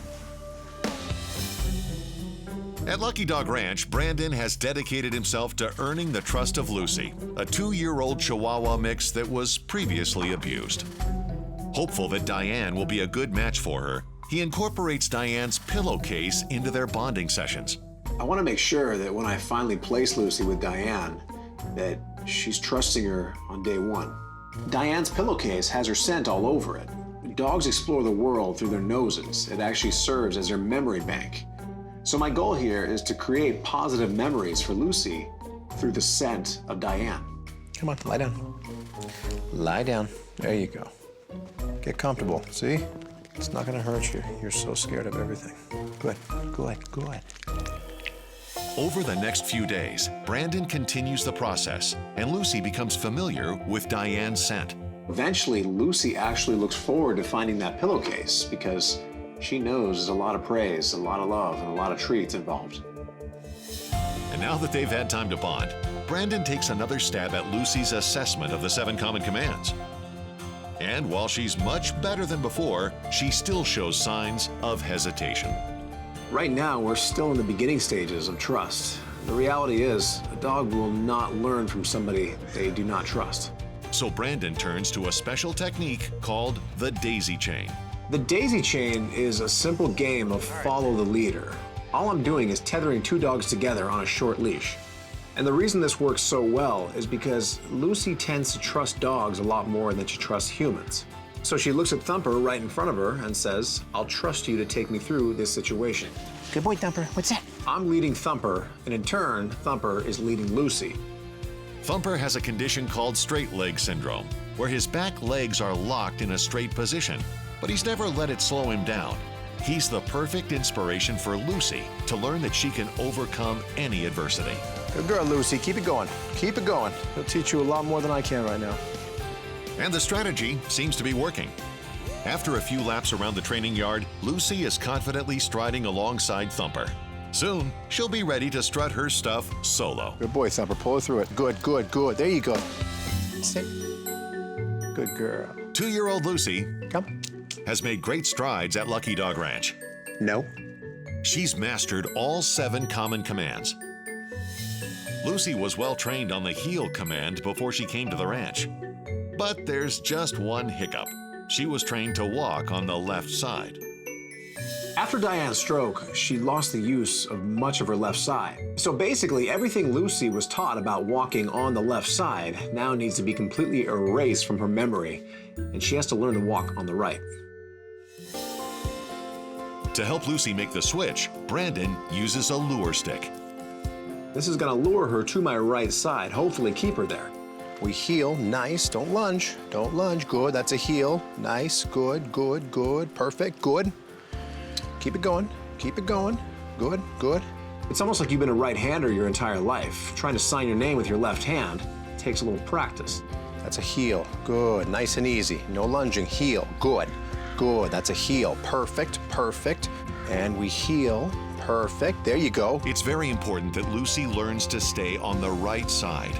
Otherwise, she could be a tripping hazard for Diane. And when she starts crossing, I simply correct her, bring her back to my right side, and keep the lure stick right in front of her. Good, heel, perfect, perfect, there you go, that's a heel, good. In the days to come, Brandon continues conditioning Lucy to walk on the right side. And Lucy learns to adjust. Good girl. From there, Brandon takes Lucy for a walk out in the world. Lucy sticks to Brandon's right side, strolling along with a newfound confidence. Lucy's undergone a lot of training through this process, but now my training has to switch subjects. Instead of training a dog, now I'm training a human. It wasn't that long ago that 2-year-old Lucy was found roaming the streets as a stray.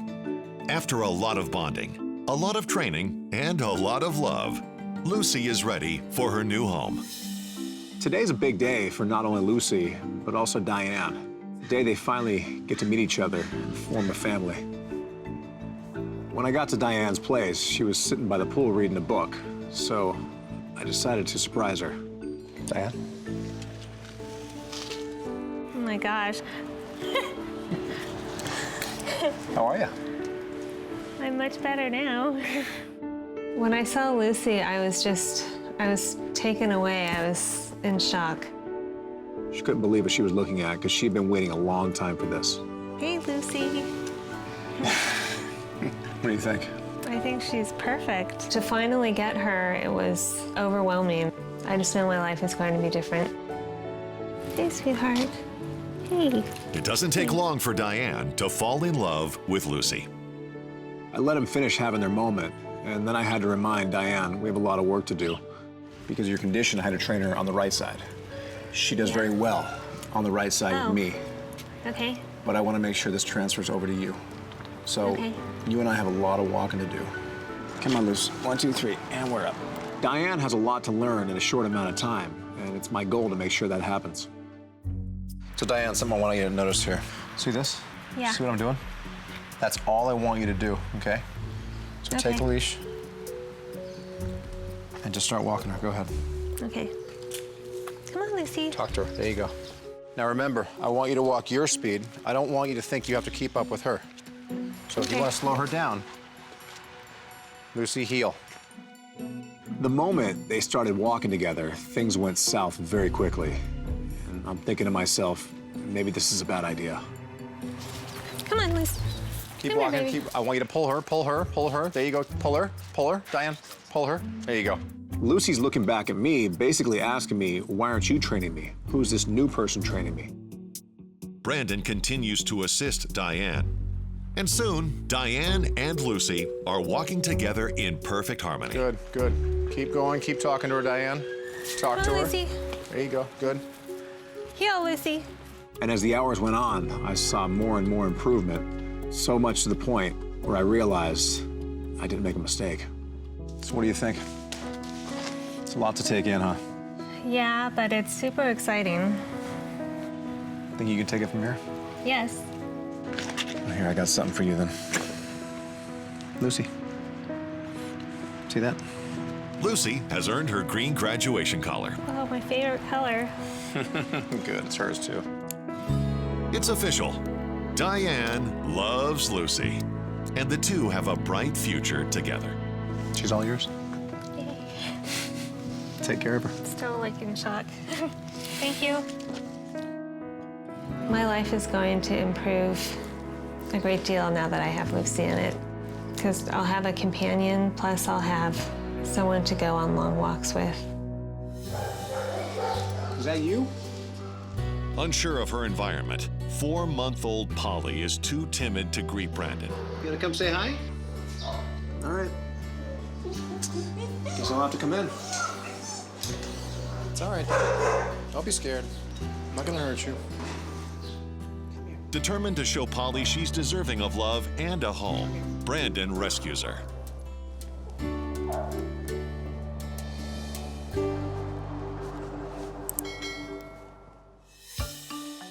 Back at the ranch, Polly starts a new chapter in her life.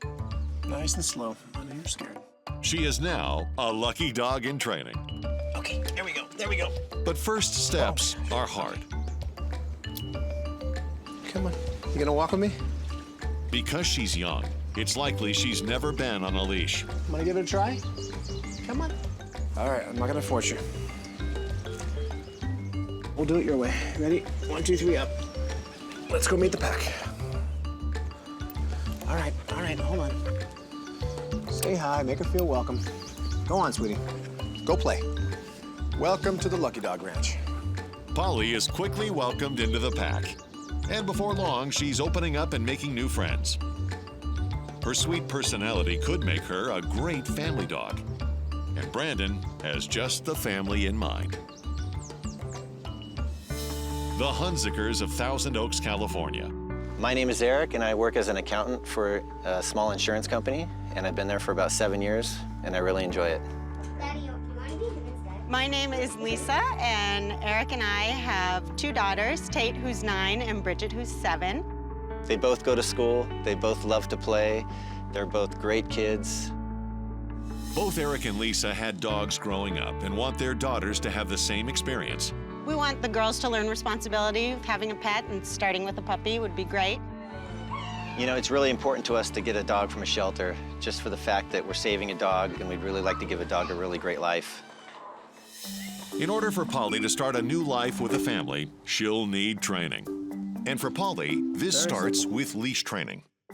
It's pretty obvious that she's never been on a leash her entire life. So right now, I'm gonna do a classic technique known as leash dragging. When Brandon first tried walking Polly, she hit the brakes hard. So instead of forcing her, he lets her drag the leash around until she gets used to it. There you go. As I start taking treats and throwing them in different areas of the barn. So naturally, she walks over to the treat and slowly picks it up. And from there, I throw another treat in the opposite direction. Right behind you, right behind you. There you go, good. After 20 minutes, the leash is no longer scary. And it's time to take it a step further. So I grab a lure stick and put a treat inside of it. Naturally, she sees the treat. So she starts walking towards that treat. Little does she know she's now walking on the leash while she's focusing on the lure stick. Good girl, good. Keep it going. Good, good, good, good, good. So over and over, I walk her around the barn. There you go, good, good, good. And we turn, nice and smooth. Oh my gosh, you're walking on a leash, you don't even know it. Good girl. At Lucky Dog Ranch, 4-month-old German Shepherd mix Polly is learning the ropes. Good, good, good. Brandon continues to acclimate her to walking on a leash. Good, a little more. Okay, keep it moving. Work through it. There you go. Scary objects, not scary anymore. Here you go. Keep it going, keep it going. With Polly making good strides, Brandon meets with Eric and Lisa to see if their family is ready to take on a puppy. So, I assume those are your kids right there? Yep. They are. Enjoying the pack. So this will be their first dog? Yeah. This will be. Yeah. Yes. They both had dogs growing up, and now they want their kids to experience what they experienced when they were younger. I had a golden retriever when I was about 6 until 18, and I just love my girls to grow up with a companion like that and to learn responsibility of having a dog, kind of like how I did. What about other animals? Do you have any? We do. We have 2 cats, but our cats seem to be pretty good with dogs. So what's your daily life like? Hobbies, activities? What do you all do as a family? We like to go to the beach a lot on the weekends. Eric's a big surfer, and so we go, and the girls love to play in the water. You're a surfer too? I am, yeah. Yeah, I grew up doing it. You are too. Oh yeah, what do you do when the surf's flat though? Paddleboard. I love the paddleboard. Smart man. Yes. Eric's gone during the day and Lisa stays home, so she not only wants a dog for companionship, but also for security. Tell me a little bit about the kids, what do they do for fun? They love to be outdoors, so they're out in the backyard a lot. So speaking of yard, the next step in this process would be I'm gonna send someone over to your house to make sure that your house and your yard is adequate for a dog. Okay. And assuming it checks out, we'll continue the process. Okay. Great, cool. At that point, both girls came over. Hey girls. You guys having fun? Hi. You never had a dog, have you? You excited? Yeah. You ready to take on the responsibility of having a dog? I'm really glad that Brandon talked to Tate and Bridget about the responsibility of having a dog and just involving them in the process. So everything you're telling me, it sounds great. And I have recently rescued a dog. It does sound like exactly what you're looking for. I'm just getting to know her right now. We barely started training. So until I do that, I don't have an answer for you. Okay. But I will keep you posted. Awesome. Great. Sounds great. That's Thank great. you so much. Thanks, Brandon. Come on. 4-month-old German Shepherd mix Polly has begun her training at Lucky Dog Ranch. Uh-oh, another scary one. But there are quite a few obstacles to overcome. Puppies going downstairs for the first time, it's always a challenge because stairs can be very intimidating. The best way to teach a dog how to walk down the steps is you take it one step at a time. So with the treat and the lure stick, I lower it down one step. Come on. Good, good. And next thing you know, her back paws hit the same step. There you go. Good. Look at that. Perfect. Now she's conquered the first step. That right there was the hardest part. One step. One step. Good, good. One more. With every step Polly was taking, I was watching her confidence grow. Do it all the way down. All the way down. Good, good. Keep it moving. Keep it moving. Good, With some good, pep good. in her step, Polly makes it all the way to the bottom. One more. There you go. Perfect. Good. Get it, get it, get it. With a green light on her future family, Brandon continues to train Polly and address her timidity. Gotcha. He spends a lot of time simply bonding with her to earn her trust. There, relax. No one's gonna hurt you here. He gets her used to random noises. Good, good, good. The world is full of new environments, new sounds, and things that could potentially spook her. There you go. Good, good, good, good. Nice. Good girl. I don't want her to grow up to be a timid dog. Brandon takes Polly out in the world to meet new people. Come on, come on. Good girl. Come on. Polly. And with each positive encounter, Polly gains confidence. Give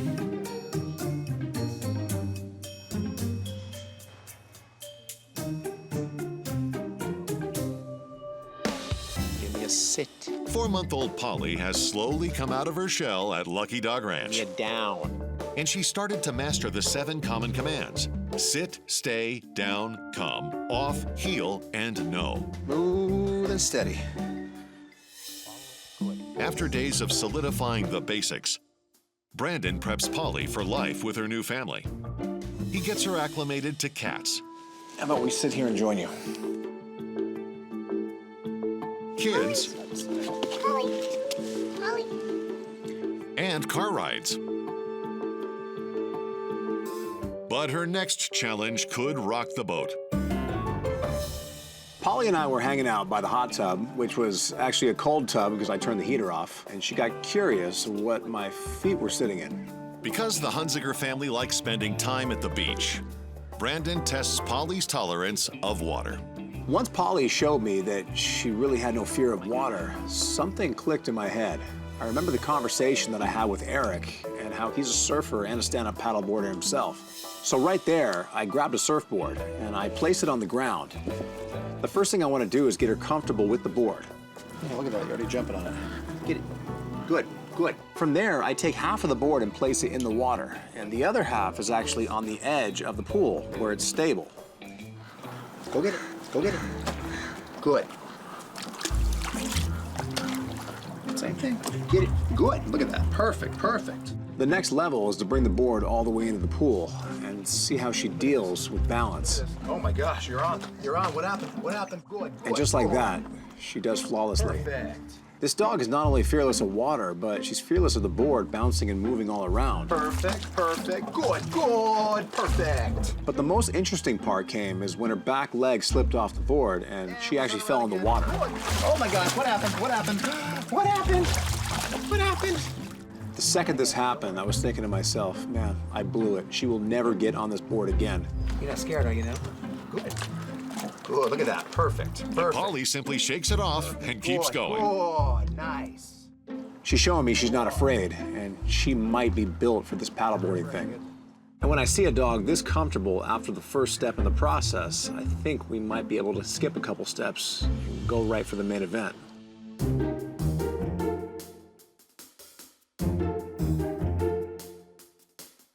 Brandon takes Polly out on the open water.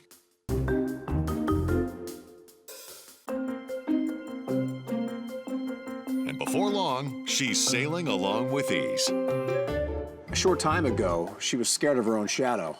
Now she's standing on a board where most dogs, they wouldn't even dare attempt this. And when I saw how comfortable she was, I decided that was a perfect moment for a wardrobe change. Polly has earned her green graduation collar. Not long ago, German Shepherd mix Polly was found roaming the streets as a stray. She was incredibly timid, but with a lot of encouragement, she came out of her shell and is ready to meet her new family. So Brandon told us to meet him here at a beach, and we weren't really sure why, so we were completely floored to see Brandon come up with the dog on a paddleboard. As we were paddling up to them, I don't think they knew it was us at first, until we got about 15, 20 meters away, and they finally realized that it was me and it was Polly on the board. The family surrounded Polly. They let her know that she was 100% welcome into the family. Did you have fun? Did you have fun on that Brandon ride? Brandon ride. Good girl. Good girl. Hi, sweetie. Oh, when I saw my girls' faces light up, it made my heart melt. I mean, as a dad, and you see your 2 girls getting their first puppy, it was just an incredible experience. Give Breezy kisses. Oh, it's a good girl. I love Polly. Me too. She's the best dog anyone could ever have. I think you're right about that. I let them all finish having their moment. Then I asked Eric if he wanted to take his dog out for a paddle. And of course he said yes. It's really awesome that Polly can paddleboard. I didn't know dogs could paddleboard. To have Polly out on the paddleboard with me, it really meant a lot. I mean, it's something that I love to do. I can't wait to do this with her in the future. She's so cute. And before we knew it, we were back on shore. And it was time to say my goodbyes. Well, she's all yours. Take care of her. Thank you so much. I feel like finally our family's complete. We've waited a long time to get our puppy, and this is just the perfect dog for us. Hold on, Polly. Give me one more. The future for my family with Polly is just a lot of family time, hopefully a lot of exercise on the beach, a lot of barbecues, a lot of walks, a lot of playing with the girls. We want to take her on walks and maybe bring her to school. Bye, Brandon. Thank you. Thank you.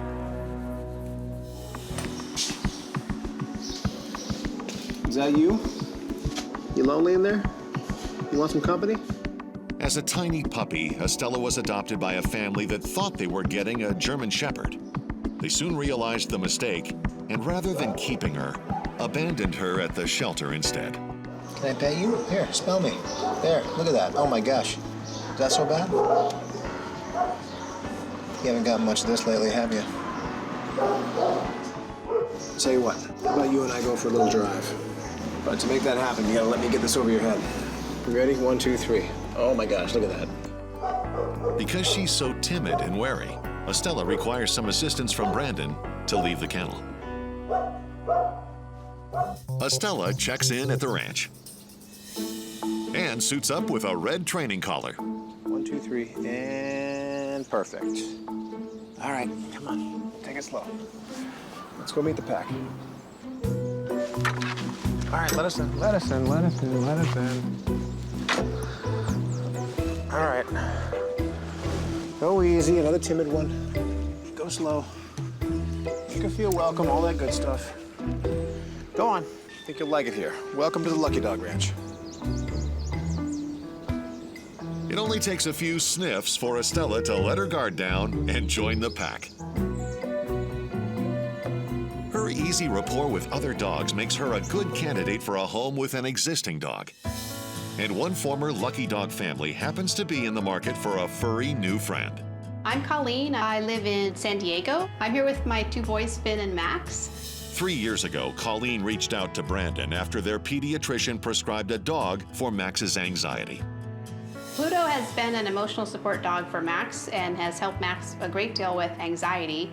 We've also seen his reading improve, and his math is exceptional. And while Max has been enjoying Pluto's companionship, Finn often feels like a third wheel. The special bond that Max has with Pluto makes Finn feel sort of like he's an afterthought for Pluto. And so what he would like to do is have a dog that loves him 24/7, and that is only his dog. Finn asked me to text Brandon and let him know that he was old enough and ready for his own dog. In a perfect world, Finn would like to have a supersized version of Pluto. We found Pluto to be just such an easy fit for all of us, and if we had another dog that was a similar personality to Pluto and similar energy level, that would be fantastic. After giving Estella time to settle in and play with the other dogs, Brandon decides to jump into her training. Today I'll be doing Estella's assessment of her knowledge of the 7 common commands, which are sit, stay, down, come, off, heel, and no. Do you sit? But without the other dogs to distract her, Estella immediately puts the brakes on her assessment. Jumpy little thing, aren't you? Estella was shutting down on me with every passing minute. Yeah, you're not in the mood, are you? She wanted no part of me. She wanted no part of this training session. She wasn't ready to be here yet. I'll tell you what, I'll make you the deal of the century. You can just sit here and get acquainted. You can have treats.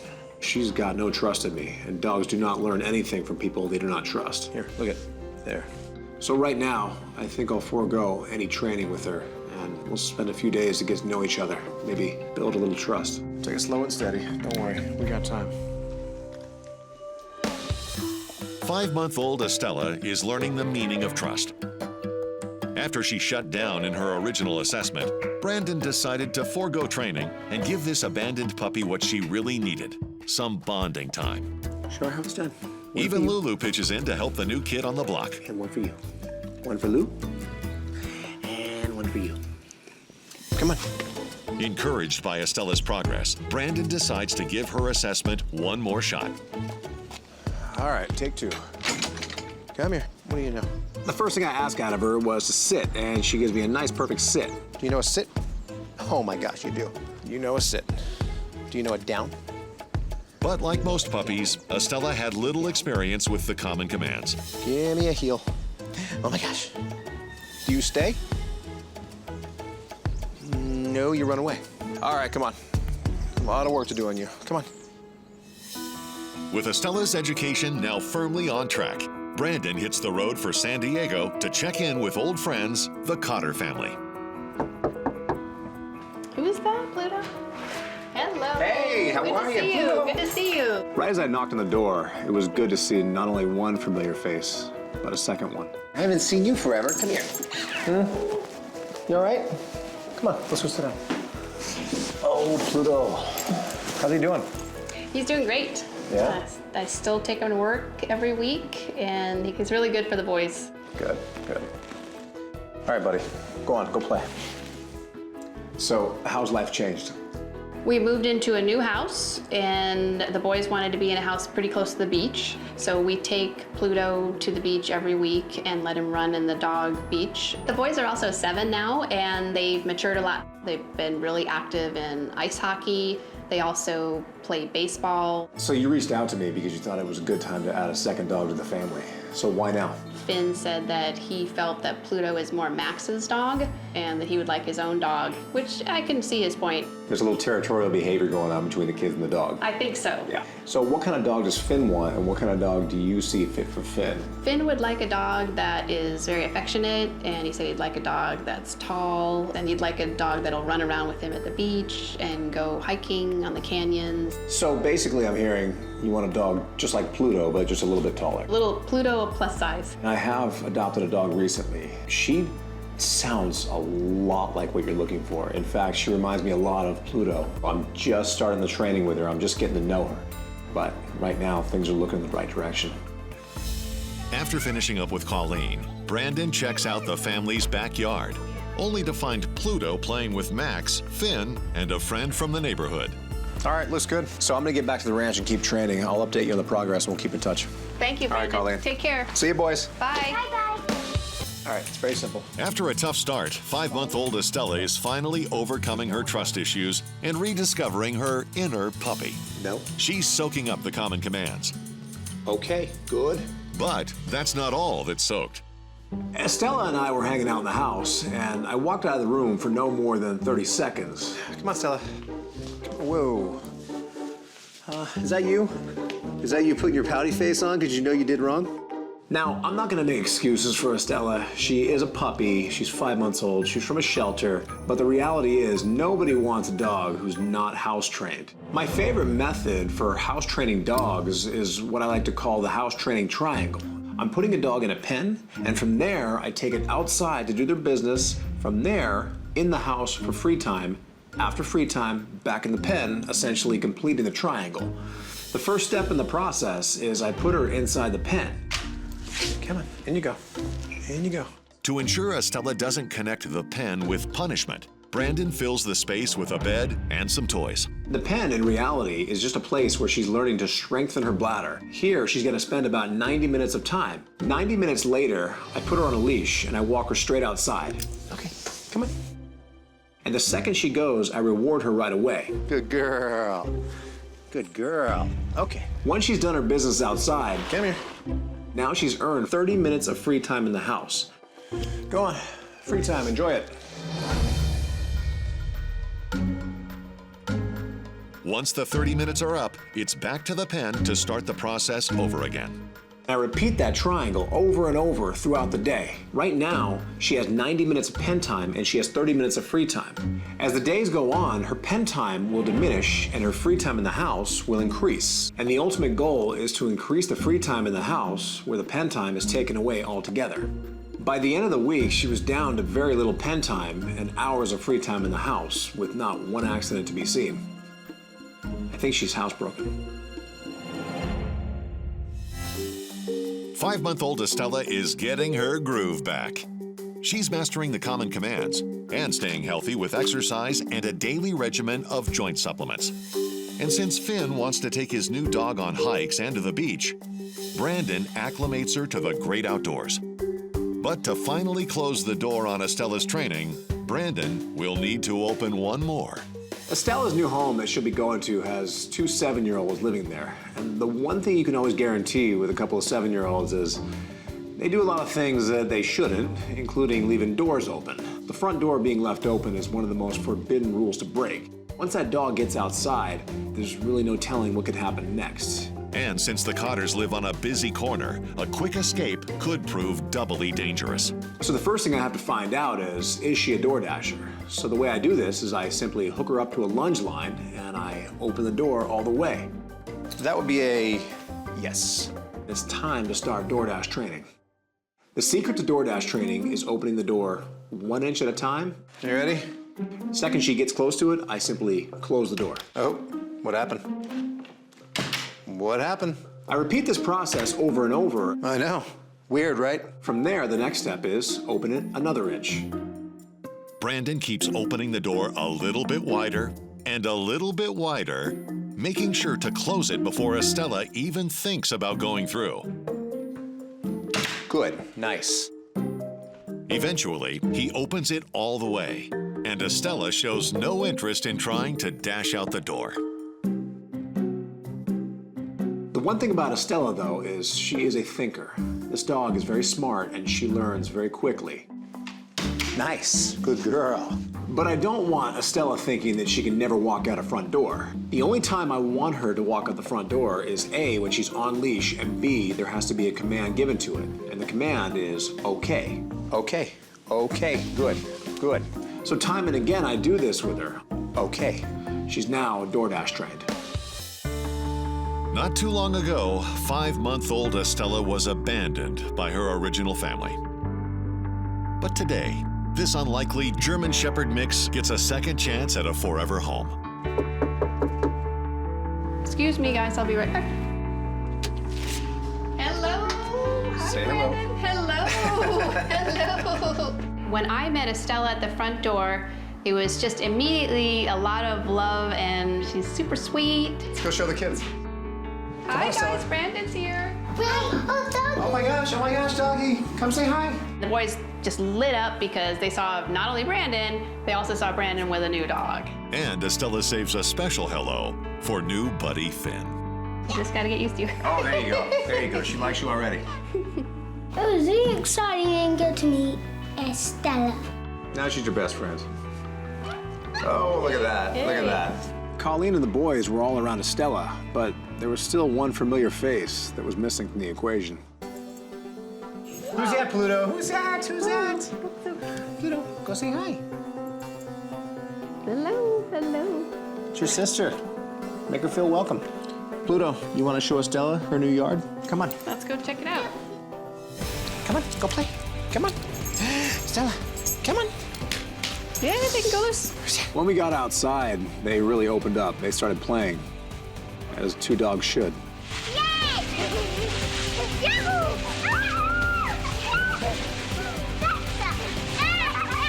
Estella was home, and there was just one thing left to do. So, boys, you think Estella's going to be good for Pluto? Yeah.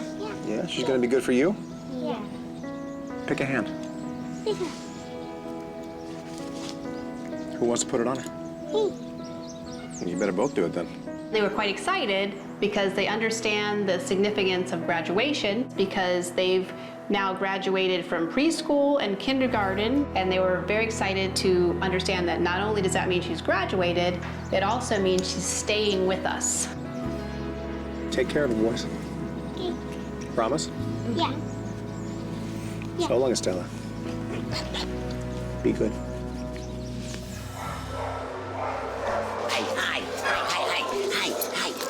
Yeah, you're a boxer. You got energy. You got the boxer wag. You got the boxer wag. You're still happy. I know. I'll tell you what. Let me get my arm back, and then we'll get acquainted inside. Let me in.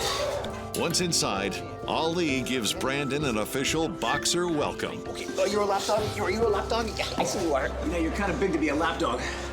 Just a little bit too big. Sensing his shot at adoption, Ali lays on the charm. You're very sweet. You're very sweet. You convinced me. You've convinced me. Okay. Hold on. Let me get you. 1, 2, 3. Gotcha. Come on. Let's get out of here. During Ollie's tenure at the shelter, he developed a common but painful skin condition known as folliculitis. Though the shelter treated the infection, Brandon schedules a vet visit with Dr. Nardi to ensure that Ollie is healthy and fit for training. Hi. Hey, how are you? Good, how are you? Good. Say hi. Hi, Ali. We got a real boxer here. Yeah. Huh? What a good-looking guy. So I actually got the paperwork from the shelter and was able to speak with the veterinarian. But why don't you tell me what you know? As you can see, these are the scars. All I know is the shelter vet, they did do the treatment, and it looks like it's getting better. Hopefully it's over. But I wanted to bring him in here so I can get your opinion to see where we're at. Yeah, so I definitely think that there's a chance that this could heal, and hopefully we'll see some hair regrowth. He was on antibiotics for a good 6 weeks, and then the last time they checked him out, they did do a culture, another skin culture, which was negative. So the infection is gone. Besides the skin issue, he has a clean bill of health? Yeah, besides the skin, which again looks like it's healing nicely. Perfect. So can we begin training? Definitely. Perfect. Thank you, Dr. Nardi. You're welcome. Nice to see you. Talk to your veterinarian before providing any health supplements to your pet. Come here. Back at the ranch, Ali gears up with his red training collar. Ready? 1, 2, 3. Gotcha. Okay, come on. Let's go meet the pack. All right, Ali, go on. Go say hi. Make friends. Go have fun. Welcome to the Lucky Dog Ranch. Come on, Ali. Since boxers are a high-energy breed, Ali will need an equally active new family. Luckily, Eric Monmano and his 14-year-old son Noah fit the bill. I'm 14 years old. I'm a freshman in high school. I want a dog because I think it'll bring energy to the house and make it more lively. We do a lot of swimming. Noah loves to go surfing. He loves to go skateboarding. As long as it's by the water, he's gonna have a good time. We've been looking for a dog for the last 2 or 3 years, and I think something that can run with us, do activities with us. And ideally, one that will encourage Noah to unplug from the digital world when he's at home. Mostly for Noah to get him away from his phone, from video games. I hope this dog brings into the family, just a lot of joy, just a lot of love. I think by having a dog, they'll just gravitate naturally towards the dog. Ali knows how to liven things up, but he'll also need a firm understanding of obedience. Today I'll be doing Ali's assessment of his knowledge of the 7 common commands, which are sit, stay, down, come, off, heel, and no. I know. Okay, you're a jumper. I see that. Not surprisingly, this party animal has little interest in working. Oh, I'm so graceful. Hi, what are you doing? You want to work? You gotta get into work mode eventually. What do you want? All right. Eventually, Ali burns off his extra energy and surprises Brandon with a few skills. Give me a sit. Oh my gosh, you sit. Good. Stay. Wow, look at you. Do you heel? Actually, not bad at all. But his inconsistency quickly becomes apparent. Do you lie down? Yeah, I'll take this as a no. No. So Ali, he's pretty all over the board when it comes to his training. He's really good on some things and terrible at others. So I definitely have my work cut out for me. All right, come on, get up there. After months at the shelter, Ali finally has a fighting chance at a forever home. But first, he'll need an education in the 7 common commands, starting with the down command. 1 and 2, gotcha. The down command is a really useful command to teach any dog with high energy. And as we all know, boxers are the crown champions of high energy. Let it settle. What's going on? The way I'll teach him today is known as the double leash lock-off. This is where he has a harness on and an anchor leash is attached to the harness. And his martingale collar, I have another leash attached to that. That is basically the guide leash. And once he's in that sit position, I simply take a treat and do an L shape to the ground and back at me. Give me a down. Good. That's a down. Perfect. Once he's in that down position, I reward him over and over for being down there. Good. That's a down. Perfect. because that is where I want him to be. Good, give me a sit and a down. Perfect. Over and over, I'm guiding him down with this technique. Nice. Give me a down. Good, that's a down. So I pop the back leash off, and now I can simply say the word down, and he knows right away what to do. Down. Perfect. Down. Good, we go down. Now has the down command. Good, down. Perfect, perfect, perfect. Okay. With Ollie's training on track, Brandon schedules a home visit with potential adopters, the Manmano family. So tell me about your experience with dogs. You ever had one? We've actually never had a dog before, so we've been looking one. The first thing they tell me is they've never had a dog, ever. Boxers in general, they're not good for first-time dog owners. And I'm thinking to myself, this is a bad idea. So what do you guys do in your free time? Hobbies, sports? Yeah, pretty much everything we do is by the water. Go to the beach a lot. Noah loves to body surf, boogie board. So we're looking for a dog maybe that also loves the water as well. And what kind of dog do you see yourself with? Breed, age, personality? A dog that's active. How active are we talking? We're very active. Noah loves to skateboard, he loves to surf, so looking for a dog that can participate in those kinds of activities. Everything I'm hearing from Eric right now, I'm liking. You both sound great. You're obviously very active people. And I see you have a nice big backyard right there, so that's obviously a plus. But there's still one thing that concerns me about this whole situation. Are you familiar with boxers? Yeah. Boxers are well known for their energy, but they're also known for their sweet temperament. They're great with people, they're great with dogs, and they're actually a very intelligent breed. The only thing that concerns me about this situation is boxers, as I said, they're known for their energy, and they need to deplete that energy every single day.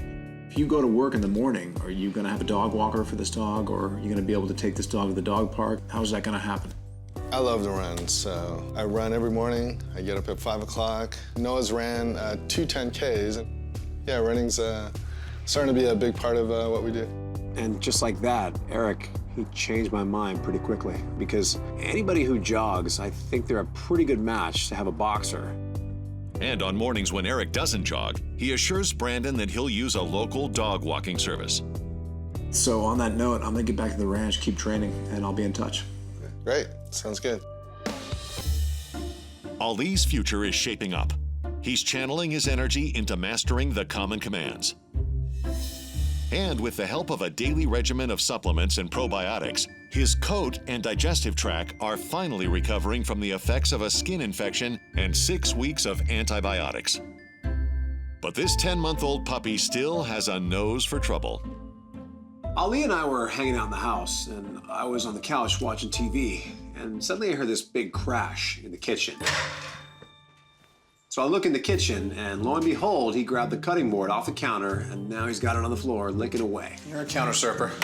Nobody wants a dog to be jumping on their counters and pulling stuff off every day. So this little issue needs to be solved today. Oh, I see what I'm dealing with here. All right, let's get to work. To break the habit, Brandon uses one of his favorite training tools, the shaker. And it doesn't take long for this brazen boxer to test the surf zone once again.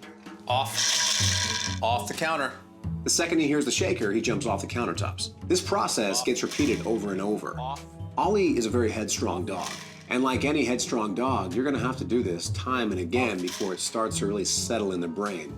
Off the counters. Eventually, Ollie heeds the lesson. But to truly test Ollie's behavior, Brandon will need to leave the room entirely.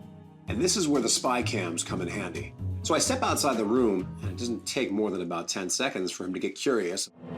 Off. Throughout this process, I'm noticing he's taking longer and longer to jump up on the countertops. Off. Eventually, like any training, persistence pays off. So after about a half hour of viewing the monitor, I noticed Ali started walking out of the kitchen, and he did exactly what a dog should do. He lied down on the bed and chewed a dog chew. Can I go back to watching TV now? Ali now has been trained in the basic fundamentals to stop countersurfing. Stay. At Lucky Dog Ranch, Come on. Ollie's common command training is coming to an end. Now it's time to start preparing him for life with his new family.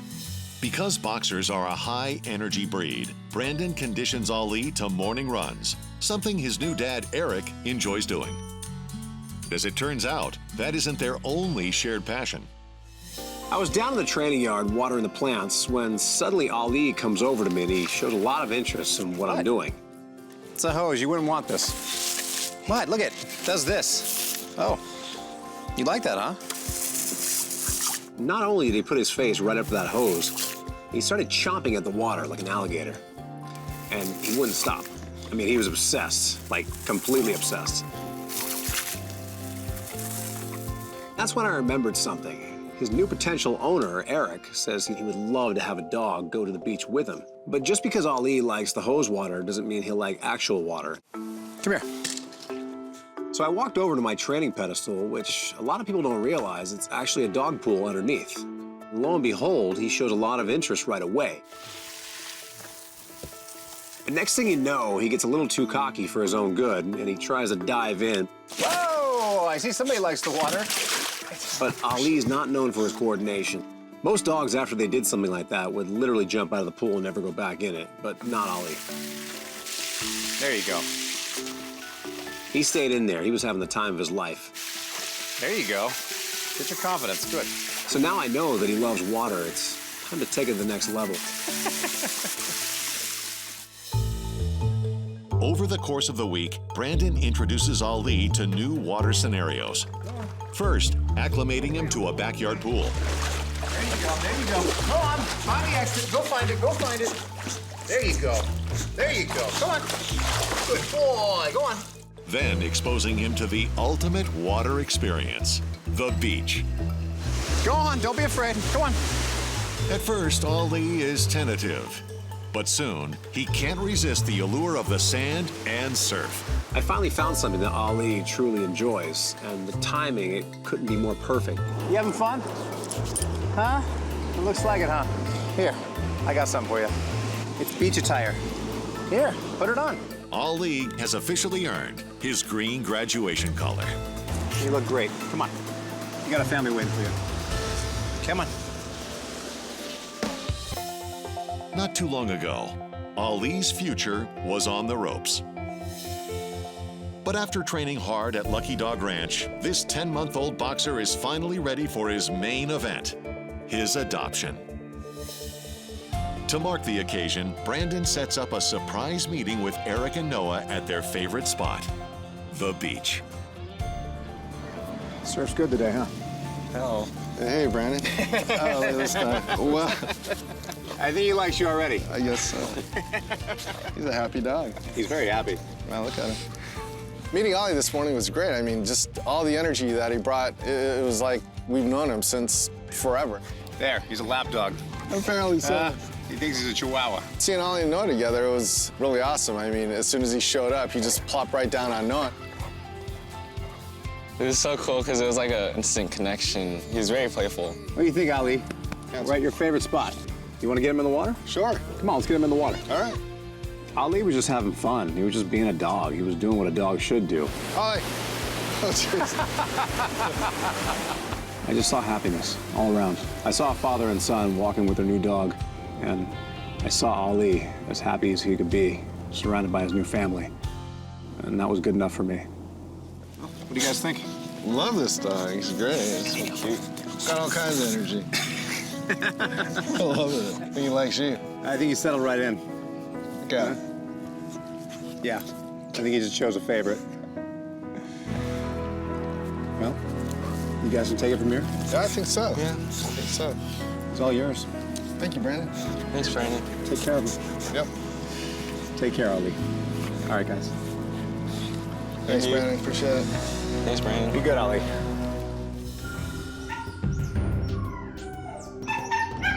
Hey, why are you crying? Why are you crying? Yeah, you don't like it in there, do you?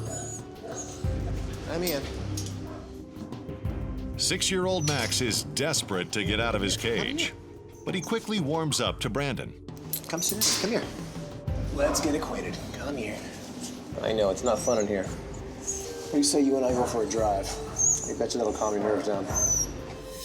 Max has earned his ticket to freedom. On the way out, Brandon notices a scar on Max's chest, along with sutures that were never taken out. So Brandon takes Max to the vet to have them removed. Back at the ranch. Come here. Try it on.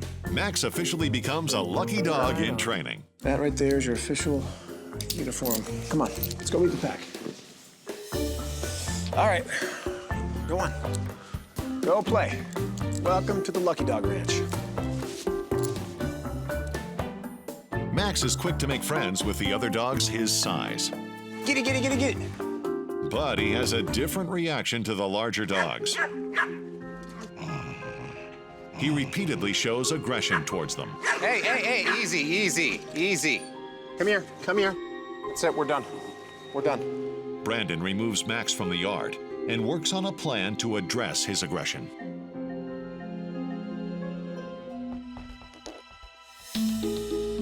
Meanwhile, there's a couple in Menifee, California, hoping to add another dog to their family.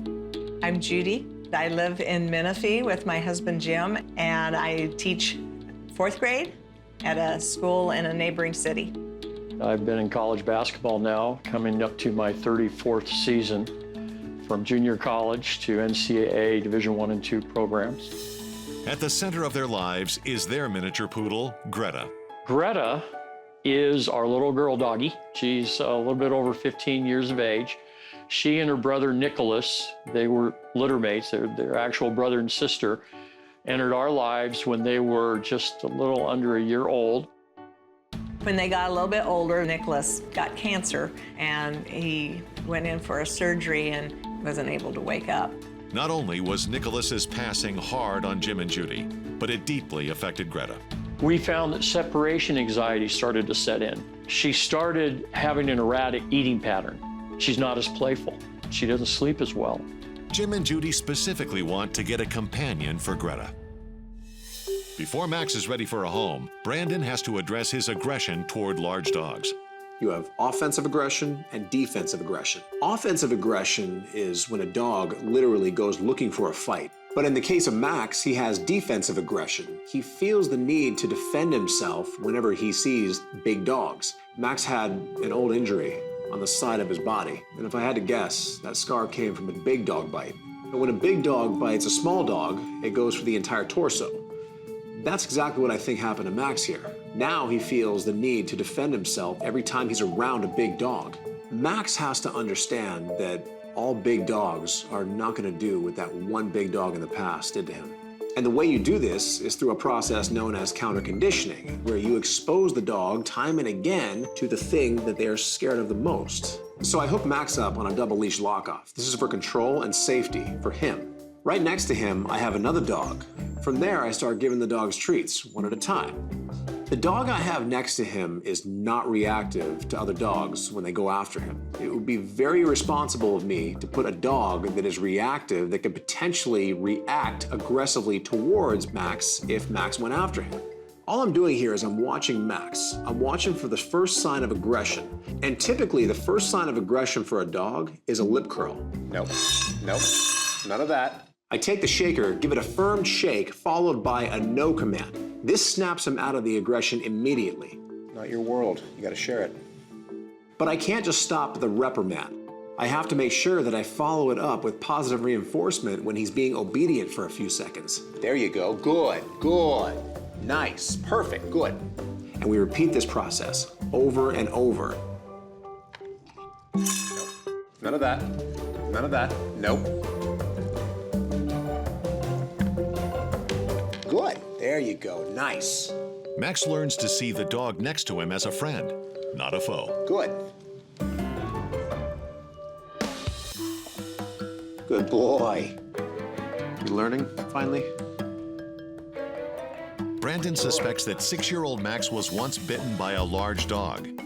Due to the evidence of a scar on his body and his aggression toward large dogs.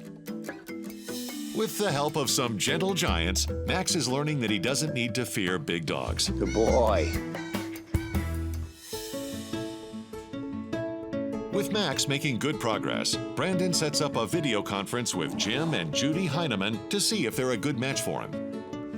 Hey, guys. Hi, Brandon. Hey, Brandon. How are you?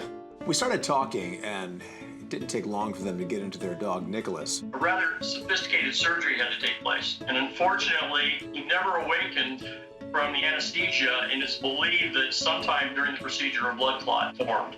And now their only dog left, Greta, they see her personality has completely changed because obviously she's lost her brother. What kind of dog are you looking for? Paint me a picture of the ideal dog you'd like to see in your house. We do like the Poodle or the Poodle mix. They're very intelligent, and that's what we enjoy is the intelligence. It really comes down to we want that ideal companion to be great for Greta. I did rescue a dog recently, and he does sound like he fits the profile exactly what you're looking for. He is a miniature poodle. He looks a lot like your little one there. He seems to be a good dog in most areas. However, when I introduced him to a pack of dogs, the only few that he didn't get along with were the big dogs. I'm doing all I can to eliminate this aggression altogether. The big question is, can I eliminate it? It really didn't faze them. These are lifelong dog people. They understand dogs. They've had plenty of them. I'm gonna get back to training him. But in the meantime, I'm gonna send someone to your house to make sure your yard and property is adequate for a dog. Sounds great. Yes, sir. All right, guys, talk soon. Okay, thank you. Thank you. Come on. Max, a miniature poodle, is settling into life at Lucky Dog Ranch. Welcome to class. Brandon does his assessment of his knowledge of the 7 common commands: sit, stay, down, come, off, heel, and no. You like treats, don't you? There you go. Can you sit? Oh my gosh, you can. The first thing I asked out of him was to sit, and he sits perfectly for me. Can you go down? Then everything starts going downhill quickly. How about a stay? Do you stay? Why am I not convinced you really know this? You're just staying there because you're frozen. How about a come? Do you come? Do you come? That confirms it. Do you heel? You're not really, I don't think you really know the heel. You're just not too much of a puller. Max has a lot of work ahead in order to master all 7 common commands. But before moving forward, Brandon takes the next step in addressing Max's aggression toward large dogs. Using the daisy chain method, keep it going, Max walks alongside multiple dogs. Good boy, Max, come on. Good boy, Coda. Each positive interaction reinforces that he doesn't need to fear dogs bigger than him. Good boy, Max, good. At Lucky Dog Ranch, Come on, Samson. Brandon has made great strides curbing 6-year-old Max's aggression toward large dogs. Max has also mastered all 7 common commands. And he's taken big steps toward preparing for life with his new family. Good boy, get it, go on. Apparently Jim and Judy's old dog injured himself when he jumped off their bed. So they had a special request that I train Max to use steps when getting on and off couches or beds.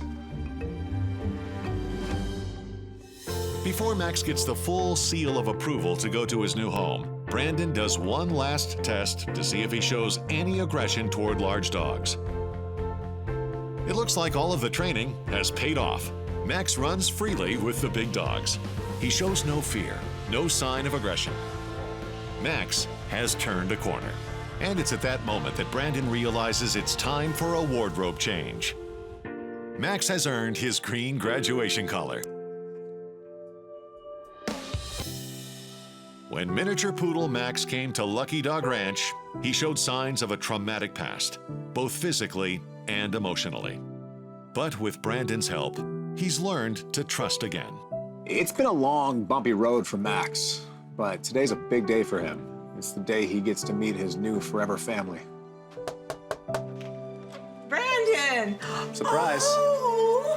Oh, come on. Come on. Oh. Say hi, Max. Seeing Max for the first time was amazing. He looked up in those beautiful brown eyes of his. Oh my goodness! Brandon, who's this? He's just very lively and very happy and very uplifting. And I know that he will just be a great addition to our family. Oh, I'm your mommy. I know. Just couldn't believe what I was seeing. You imagine it, you think about it, you wait for the moment, but thinking, imagining, and waiting for the moment isn't the same as the moment. It's better, and I couldn't have been happier. He's got his paws around you. I could tell right away that Max was a perfect fit for this family. But there was still one face missing from this equation. And suddenly, she made her appearance. Oh, who's that? Oh. Who's that? Good boy, Max. It was amazing to see how the two of them reacted right away. I was so afraid that they wouldn't get along, and they just made up to each other. Good boy. Greta. At that point, I had to switch gears a little bit and explain to them how I noticed Max's aggression during training. And although we've made huge progress on it, I told them to keep a close eye on it. He's gotten to the point now where it's very manageable, and he can be around big dogs as long as he feels that the big dogs are safe. But always remember, he's got a history. It's not as bright as what we think. It's a dark past. And unfortunately, his old family is responsible for that. So now it's your job to give him a better future. You know what, Max? You will get the best future from now on. You'll always be with us, and we'll never leave you. We love you. You're going to be spoiled. That's what we do. We spoil you. Okay, baby? I knew that when I saw them all sitting there on the couch together, Max, he was home. I think you both can take it from here. Yes, I'm sure we can. A lot of He's all love. yours. Take care of him. Thank you so much. We will. Adding Max to the family, that is amazing. We can get out and meet the world, get some exercise, get our cardiovascular pumping. And in Greta, one of the things we witnessed right away was an upsurge in her energy level. So long, Max. Be good.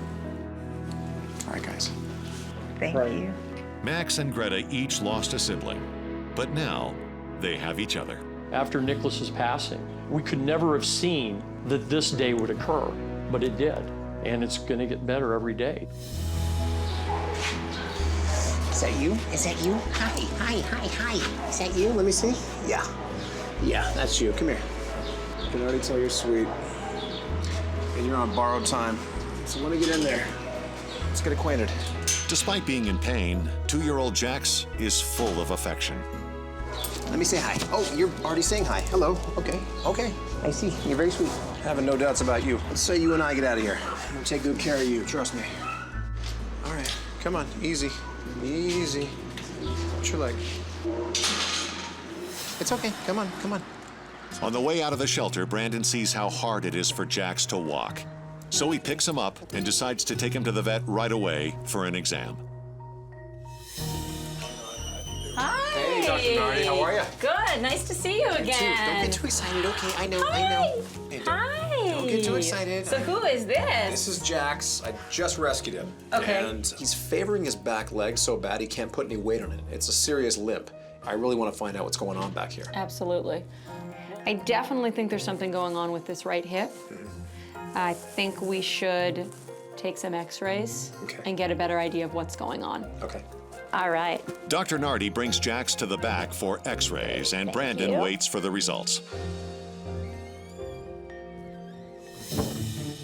Meanwhile, there's a woman in Southern California hoping to add another dog to her family. My name is Kim, and I'm a dental hygienist for animals. And on my farm, I have dogs and cats, bunnies, horses, chickens, goats. All of the animals on Kim's farm are rescues, but one has a very special role. An Australian shepherd named Ollie, who helps her with all the farm duties. She's hoping a new dog could step in and share the chores. Well, now's important because Ollie is 14, so I probably only have maybe a couple years, and I really want him to be able to mentor another dog so they can learn the ropes from him because he's such a great companion. Back at the vet, All right. How do you do? He did really well. Dr. Nardi shows Brandon Jax's x-rays. If we look, both of these hips, especially the right, is displaced. Okay. This head of the femur should be sitting in the hip joint. There really doesn't look like there's much of a hip joint at all. So let me show you the other view. See the right head of the femur? Yeah. It is completely displaced. So you're saying his leg is fully dislocated? Yes. And unfortunately, surgery is really going to be his best chance. Yeah. The surgeon will go in and remove the head of the femur as well as the neck of the femur. And then over time, what's going to happen is that where the hip socket is, it's going to create basically a false joint. Over time, he'll rebuild strength. I mean, his gait probably won't be 100%, but he should be able to return back to normal activity. So it's safe to say he's probably in a lot of pain right now? Yeah, I mean, I definitely think he's very uncomfortable. So what we can do is we can start him on a pain medication. I'm also going to recommend Dasequin, which is a joint supplement that I think is going to make a big difference for him. It's really going to help with joint health. We're going to do it for 6 weeks, a loading dose, 1 chew per day. In the meantime, I'll reach out to the surgeon and I'll give you a call when we can get him back in for surgery. Okay. Okay. Thanks, Dr. Nardi. Appreciate it. No problem. Talk to your veterinarian before providing any health supplements to your pet.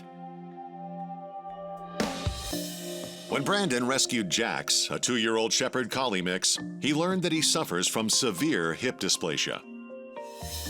Luckily, they were able to perform surgery, which will allow Jax to walk normally and alleviate his pain. Hey, Dr. Nardi. Oh, hi, Brandon. So how do you do? Surgery was a success. Okay.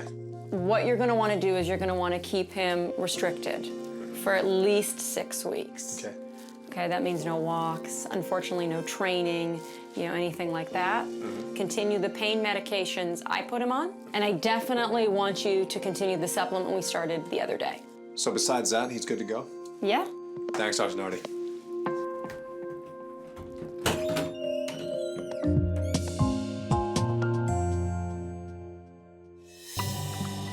Brandon brings Jax back to Lucky Dog Ranch to recover. He makes sure he's comfortable in his pen and then spends the next week caring for him. He gives him his medications and joint supplement, along with a donut collar to prevent him from chewing at his stitches. The hardest part about this all is the fact that he can basically put little to no pressure on his legs right now. So the way I deal with this is I have to make a sling. Okay, come on.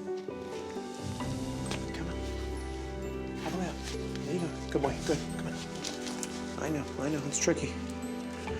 I'll take all the pressure off, don't worry. Don't worry, I got you. I got you. So I start walking him out, and I'm literally holding about 99% of the weight off of his legs in the back end. Go on. We get out to the yard, and he looked very relieved that he was able to do his business. All right, here we go. This is the first step to a long road in recovery. There you go. Right up, there you go. Good boy. While Jax recovers, Brandon visits potential adopter Kim Schaefer. Hey, Brandon. Hey. I've known Kim now for about 15 years, and I know that she's phenomenal with animals. She's had them her entire life. But I want to make sure that I do what's best for Jax. So when you reached out to me, you said you were ready for another dog. Why now? Because Ollie's 14, and so I'm looking for somebody else for him to mentor. And what about Axel here? He's a typical greyhound. He loves to do his run, and then this is the rest of his day. He's a couch potato. Kim also has horses, she has goats. She's got a full farm, so there's a lot to be considered here. Not only is Jax just coming off the mend right now from his surgery, but it's yet to be seen whether he even likes other animals. I have pulled a dog recently. I know you, Kim. I know you'd love him. There's one issue.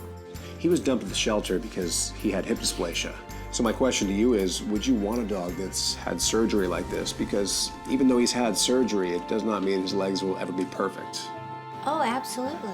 Kim didn't even hesitate. She said yes right away. Because she's not only experienced with this kind of thing from having so many dogs in the past, she knows exactly what a dog like Jax needs. And that's all I needed to hear. So on that note, I'm going to get back to the ranch and I'll be in touch. Oh, great. At Lucky Dog Ranch, 2-year-old Jax has been recovering from surgery. And he's making great progress. He's building strength in his back legs, and his playful personality is coming out. It's been 2 months now since Jax's surgery.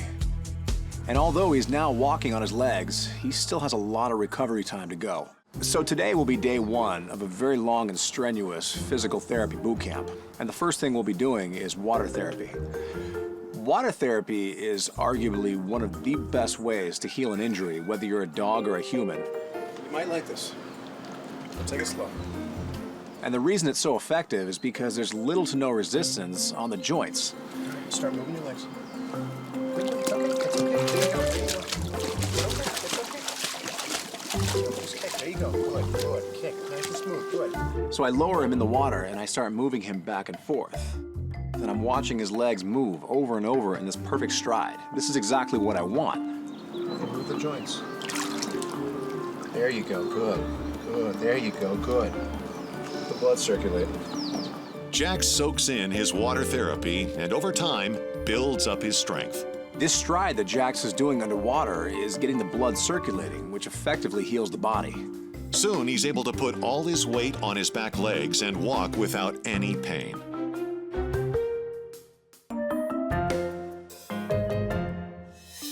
And the good news gets even better. The vet evaluates Jax and determines he's recovered enough to start training. Jax receives his red collar and officially becomes a lucky dog in training. Today I'll be doing an assessment of Jax and his knowledge of the 7 common commands, which are sit, stay, down, come, off, heel, and no. The first thing I asked out of him was to sit. Can you sit? Do you know how to sit? And he didn't even know that. And then I asked him to lie down. Do you go down? Do you know a down? And he had not a clue what I was talking about.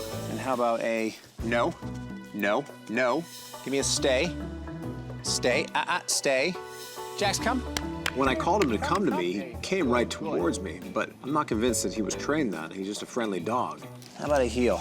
But what I found the most interesting was when I asked him to heel. And we heel. He had a perfect heel.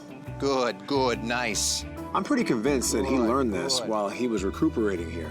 We walked every day to increase muscle mass in his legs, and in doing so, he actually learned the heel by association. Good. Come here, come here. The fact that Jax knows absolutely nothing, it tells me a lot about his old family. It tells me they didn't even take the time to teach the most basic of all the commands, and then they went ahead and dumped him at the shelter. Jax, a 2-year-old Shepherd Collie mix, is beginning his training. And since he was never trained by his previous family, Brandon starts with the most basic of all the commands, the sit. All right, Jax, come here. To teach him to sit, I'm gonna put him on a double leash lock-off. All I have to do is simply hold the treat above his head at a 45-degree angle and say the word sit at the same time. Give me a sit, just follow it. But Jax doesn't fall for that bait. Just follow it. Very few dogs don't fall for that. So this is a perfect opportunity for a transition. Give me a sit. There you go, all the way, sit. Good, good, that's a sit. So all I'm doing is I'm bringing the treat up and using my hand to push his back end down at the same time. And the second his back end hits the floor, boom, he gets the treat. I do this over and over. Sit, good, sit, nice. I'm trying to repeat the process over and over so conditioning eventually kicks in. Sit. Good, nice, perfect. Good boy. The light bulb has turned on, and Jax picks up the sit command. Good, that's a sit, nice. He carries that momentum into learning the rest of the 7 common commands. And we go down. Perfect, look at you, nice. And we heel. Perfect, that's a heel. And we stay.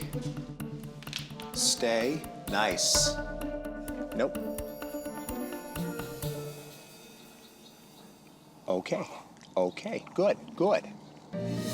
Brandon also continues Jax's rehabilitation, taking him for walks up and down stairs and hills to build more strength in his muscles. Jax proves he's strong enough to hold his own, so it's time to meet the pack. Let him in, guys, let him in. Let him in. I know. It's all right. Go on, go play. Use your legs. Good boy. After being isolated in recovery for months, Jax finally gets to run free. And he fits right in. He's thrilled to run and play, and Brandon has confirmation that he's good with other dogs. Jax's pain is a memory of the past. Now, he simply gets to be a dog. Several months ago, 2-year-old Jax was left at the shelter by his family and in severe physical pain.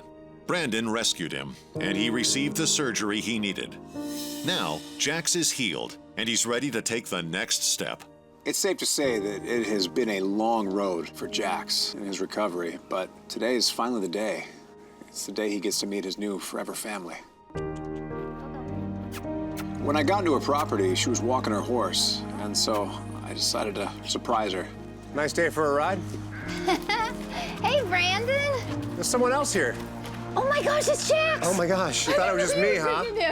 No, I just thought it was you. Oh my gosh, Jax. Hey, handsome. Hey. Oh, he's just so precious. I mean, he's like the most perfect little boy. He was everything I imagined. Oh my goodness, you handsome man. Oh. I let them finish having their moment, and then it was time to show Jax around his new house and meet his new family. You got a farm. You got a real farm with a lot of animals, and I want to make sure that he's good with them before I release him to you. Absolutely. Lead the way. Come on. Okay. We brought Jax out to see the goats. Jax, meet the goats. What are those? I was a little bit worried about Jax meeting the goats, but he did really well. What do you think, Jax? You never seen a dog like that, have you? I think he's gonna be good with them. And then we went to the chickens, and he's great with the chickens. Hey, guys. Okay, come on. Come on. Then we went and saw the bunnies. He was really, really good with the bunnies. He loves dogs and cats, that bunny. Come on, Jax. And then I took him over to meet Elvis, and we walked around with Elvis, and they did great together. Seemed real comfortable. Good boy, Jax. So I think he's really gonna fit in. Jax met most of his family, but there was still 2 family members missing from the equation here. Axel, Ollie. Who's that? Who's Come that? on. Hey, Ollie, come meet Jax. Ollie, come meet Jax. Yeah, what do you think? You like him, Jax? Once I saw Jax playing with Ollie and Axel, I realized that this was the perfect place for him. This was his home. I know. You like that color, don't you? Jax has earned his green graduation collar. Congratulations, handsome.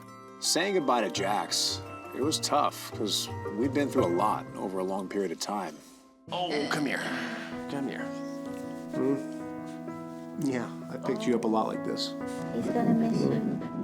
Hold on, buddy. Seeing him here, surrounded by his new family, I knew this is the right place for him, so it was time to say my goodbyes. Thank you so much. So long, buddy. Thank you, Brandon.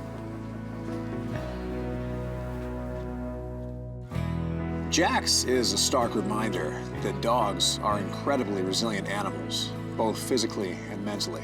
The neglect that he once suffered through only made him stronger when called upon to heal his body.